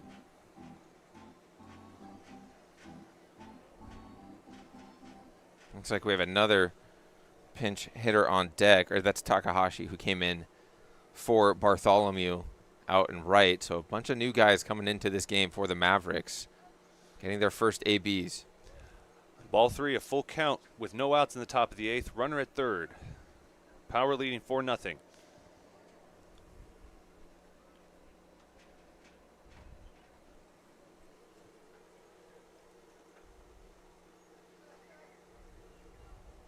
Swing and a miss, starting low and ending high. There's out number 1. That's a big out for Chapman Weber and his power pitching staff.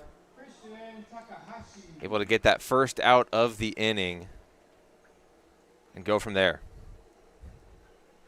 If they strand a runner at third, and they've already stranded the bases loaded once today. There's ball 1. I mean, at this point in the ball game, you're 5 outs away from winning this game. You have a 4-run lead. That runner on third means nothing to you if you're on the mound. Yeah, it means nothing now, but you never know what the batters may have in store. And Chapman Weber, there's strike 1. We've seen late rallies against the Power this season. Not all of them have necessarily resulted in losses for the Power, but you never know what can happen. And so it's a 1-1 count with 1 out. Christian Takahashi, it's a straight switch with Christian Bartholomew in right field in the second hole. And now it's a 1-2 count as he fouls that off.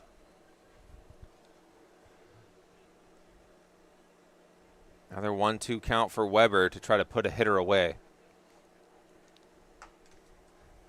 High and away, 2 balls, 2 strikes. Yeah, he tried to just blow a fastball right by him and left it up eye level to Takahashi. Easy take for him. So we'll see if Weber comes out to pitch in the 9th, or if Tyrone Woods will be the closer. This popped up high in the infield. Looks like it's in Mark Kirkland's territory. Blake Conrad looking for it and making the catch with his left The left hand kind of stuck out at an awkward angle and staring straight up, kind of had to torque his neck. Great play. Yeah, the guy on deck, who is another pinch hitter, was just kind of in the vicinity, trotting out of the way. Good job from Conrad to stick with that high pop-up in foul territory for the second out. And it looks like 41 is out there. I gotta look, maybe my eyes deceive me. Let's take a look through the binoculars real fast, because I don't have a 41. 41 was not provided to us. Let's take a look. There's strike one to the pinch hitter. Yeah, it's 41. I don't have a name. Well, he's in there in that lefty box watching strike one from Weber, 89 up and away, just caught the corner. And because he's a lefty, there's only 6 who are bat or throw or either throw left, so we can do process of elimination on that. There's a 1-1 count. Let me take a quick look at this roster real fast. Okay, it's not Oscar Juarez. It's not Nico Mendez. It's not Nathaniel Pony. That's popped foul. So 1 ball, 2 strikes for this pinch hitter who's still unknown. Let me keep looking. Yeah, whoever it is going to have to get into protect mode, as Chapman Weber, after having a guy reach third with nobody out, has now 1 pitch away from getting himself out of this and letting the Power go add some insurance runs.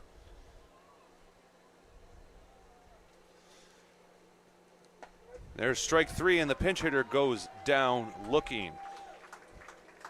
So after 7.5, it's 4-0 Power. We're going to the bottom of the 8th with 5, 6, 7 due up. We'll be right back. Whether you're building, landscaping, renovating, refreshing, or simply researching,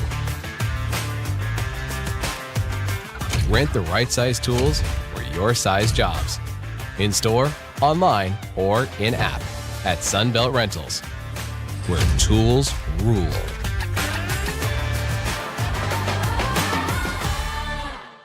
Outdoor living in the Coachella Valley is spectacular, and Tessera is the premier builder of outdoor living spaces in the desert. Nobody does it better than Tessera. From one end of this valley to the other, from Palm Springs to Rancho Mirage, Palm Desert, to Indio and La Quinta. For 35 years, we've created the ultimate in outdoor living, landscaping, pools, and patios, so you and your family can enjoy each other. Live well. Live Tessera. Shopping for car insurance is confusing. Holy cow. Great. Now we have a cow in our kitchen. Why did you say that? Because I don't know what coverage to choose. So just say the State Farm jingle. A State Farm agent can go over all your options with you and help choose coverage that meets your needs. Dude, cow, could you move? Like a good neighbor, State Farm is there.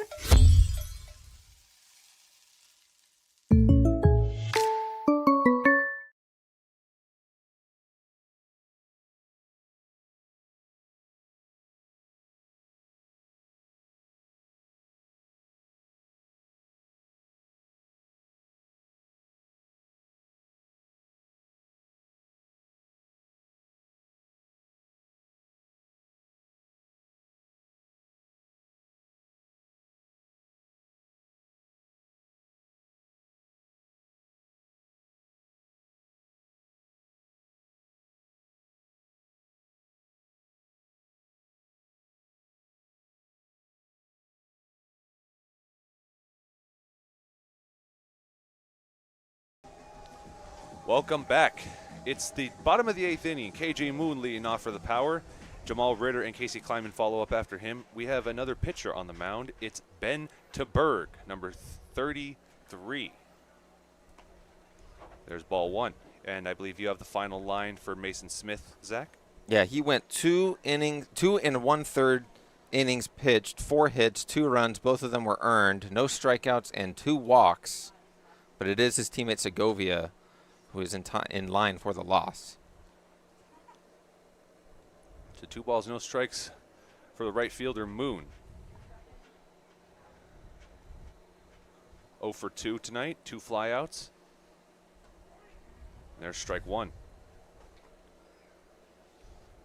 Slider just caught that corner down and away from the righty KJ Moon. Yeah, so we were unable to get a name for 41 as everyone who either batted or threw left had already had a different number. So we're going to get the name of that during the postgame, and we'll be ready for that in Game 2 tomorrow for Steven and Johnny. 2 balls, 2 strikes.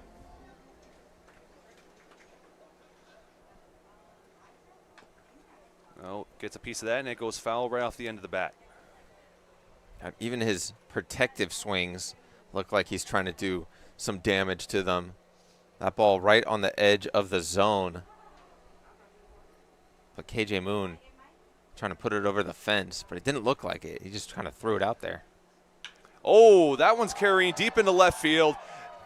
It is gone! The 3rd home run of the year, and the 3rd by KJ Moon. 5-0 Power. A KJ Moon shot into the Palm Springs sky. I would like to see the expected distance on that. That ball traveling way over the left center wall, over the Sherman's Deli and Bakery sign out there. Had a nice bat flip with it too, right in front of the opposing bench. 3rd of the year for KJ Moon.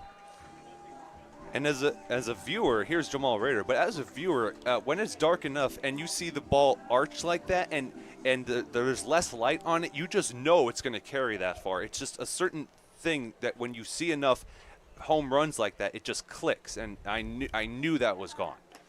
There's ball 1 for Ritter. Yeah, so he's got 1 to dead center, a line drive that went 430.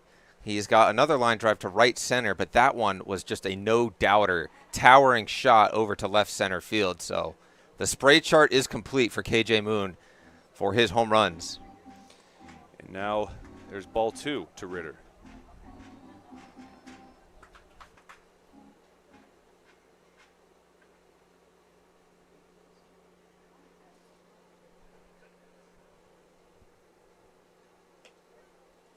Strike 1. It's a generous call to the pitcher. That one looked like it was way in on Jamal Ritter, but it is called for a strike. The 2-1 from to Berg. Grounder over to short, stumbles, still throws it to first in time to retire Ritter. 1 away.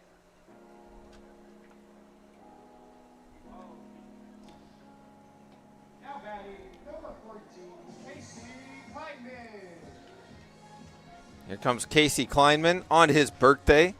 Happy birthday to him and Cato, celebrating their 23rd trip around the earth.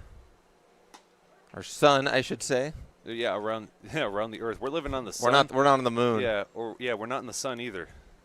Either way, Yeah. happy birthday to those guys trying to celebrate with a power W. They're well on their way here in the 8th.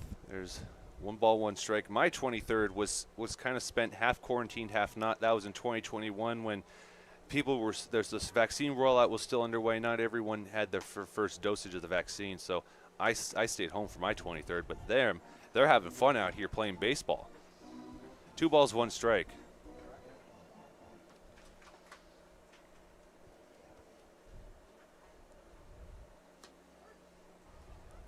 Two count now for the birthday boy. That one looked like it was a ball or even 2 off the edge on the outer half. Home plate umpire called it strike 2. Ground over to third base. Garcia quickly throwing it over to Macis for out number 2 on the 2-2 count. Nice bounce back from Ben Taberg after giving up the home run to start this 8th inning. Has gotten a couple of ground ball outs. So even though his team is down 5-0, that's exactly what you want to do as a pitcher after giving up a home run. Just pretend it never happened and go back and get yourself some outs. That's exactly what Ben Taberg has done. A little bit of a sidearm, kind of torques his head sideways, but the release point isn't as low as a typical sidearm pitch. There is ball 1 to Conrad.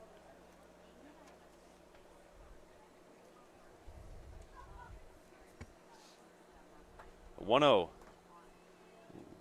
It was grazing, or it looked like it was heading towards the zone initially, and then it dipped right before it got there. So 2 balls, no strikes. Conrad's reached base with a couple of walks today. So he's technically only 0 for 1.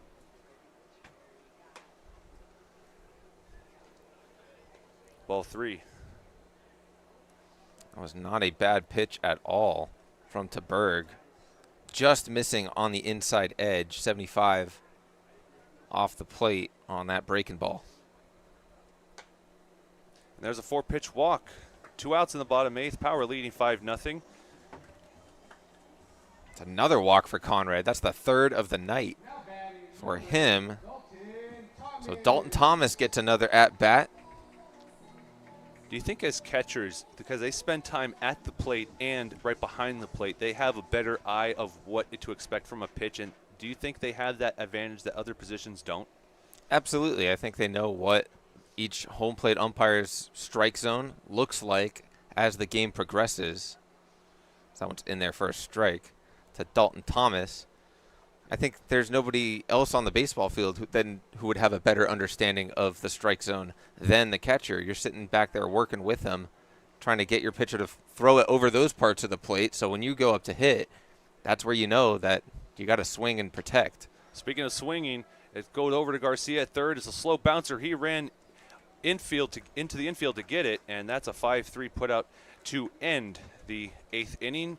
The last chance for the Mavericks coming up right after this break. We'll be right back. Whether you're building,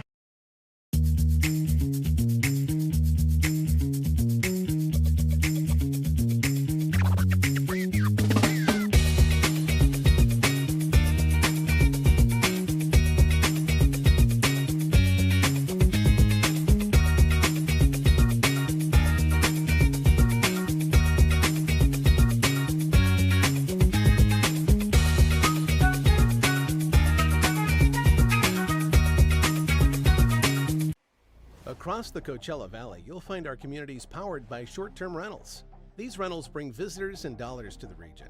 Whether attending events, checking out the art scene, or dining at restaurants, when they spend money, we all score. The nearly $1 billion impact of short-term vacation rentals generates tax revenues that fund police, firefighters, education, and many other programs that improve our daily lives. To learn why short-term rentals are a grand slam for the home team, visit onecv.org.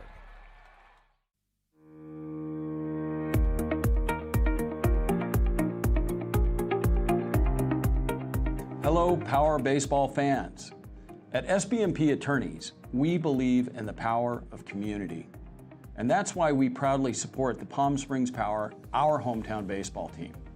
After a memorable championship season in 2024, capping off the team's 20th anniversary, we're all very excited about the 2025 Power team.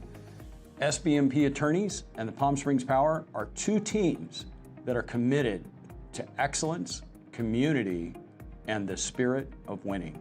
We'll see you all at the ballpark.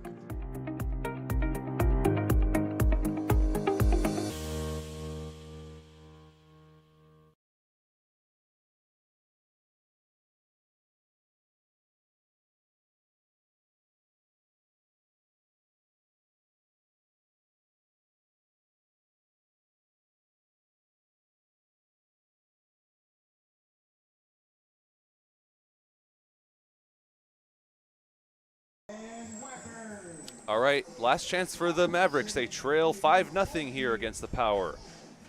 Due up 4-5-6. We have a pinch hitter coming to the plate now for Nathan Massis. It's number 14, Marcus Ziegler.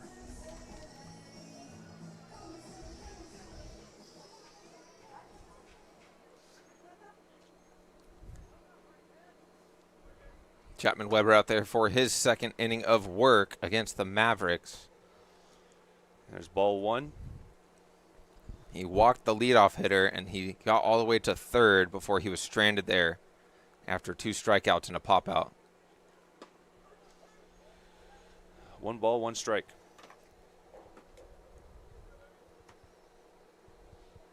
'87 right at the knees from Weber.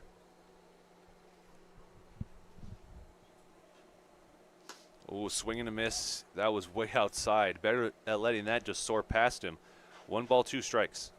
Yeah, he's working down in the zone. We saw him in that last inning of work. He was leaving a couple of pitches high. He was able to strike out a couple batters, but now he's working at the bottom of the zone. This is popped into right field. Had some carry on it, but moving back is KJ Moon, making sure that stays in the park. 1 away. Yeah, good job from Moon to continue to track back on that baseball. You think you're set up perfectly and it's going to fall right into your lap. Next thing you know, it's carrying and carrying toward the warning track. KJ Moon anticipated that and was able to come up with the out. And something you also noted, something he did differently than most outfielders do, is they don't run to their side with their glove outstretched and their head turned up at an angle. Instead, he got right underneath where it was traveling straight on its trajectory and just took several steps backwards so he could keep it in his line of view. That was a great play. Here's the first pitch. There's strike 1. Yeah, Weber's just firing seeds onto the outer half of the plate. 87 painted right on the corner away from the right-handed hitter. So yeah, Gio Garcia pinch hitting in the middle of the order for Ryan Duron. And there's strike 2. That one just right down the middle, but after throwing a bunch of perfectly located fastballs, that breaking ball just absolutely fooled Garcia. That's pop foul, and oh, just a little too high. Doesn't look like that'll be a souvenir for anybody. Safe light repair, safe light replace. That's funny. Imagine it actually did break one of the lights here at the field. Another 0-2. Oh, pass ball tips off the top of the glove of Conrad. 1 ball, 2 strikes. Yeah, that one just flew right past Conrad. But luckily it was an 0-2 pitch. Plenty to work with here for Weber to try to put away this hitter. There's the 1-2. Strike 3. Gio Garcia goes down looking. And now they're down to their last out. It's the 14th strikeout of the night for power pitching. 7 for Trevor Eby, 4 for AJ Moreno. And Chapman Weber has 3. And he's 1 out away from another power victory. Now pinch hitting for Nico Mendez. It's Orion Tacklander-Ham. There's ball 1.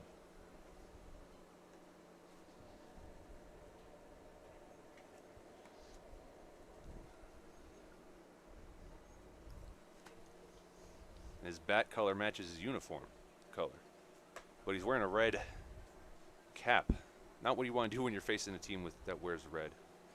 Whenever I call PSEL games and I see that, it's kind of funny. Just Johnny and Justin and I, we always like to crack jokes. And sometimes Steven. There's strike 1. Any lower, that would have been ball 3. Excellent placement by Weber. Yeah, right at the knees of the hitter to get that first strike in there. The 2-1. Swing and a miss, and the Mavericks are down to their final strike. 2-2 count with 2 outs here in the 9th. 1 strike away from capping off a near impeccable pitching performance for the Power. And swings and misses. That's the end of the ball game. Final score, Palm Springs Power 5, SoCal Mavericks 0. So the Mavericks fall to 0-6 in CPCL play. The Palm Springs Power improve to 13-2 overall, and now they're 6-2 in CPCL play. Trevor Eby getting the win, and Vincent Segovia getting the loss. No save opportunity in this game. And game 2 will be tomorrow night at 7. Zach, what are your final thoughts? Heck of a ball game, well pitched. Power held to 1 hit through the first 4 or 5 innings. They had that 3-run 5th, and just from then on did not look back. Well pitched ball game from all 3 guys, Eby, Moreno, Weber, combining for 15 strikeouts to get the 5-0 shutout win. And we'll be back tomorrow, well, not me and Zach, but our colleagues Stephen Buxton and Johnny Maldonado for game 2 of this 2-game series. Zach's going to head down and interview the player of the game, the starting pitcher, Trevor Eby. From myself, from Zach Durham, we say good night from Palm Springs.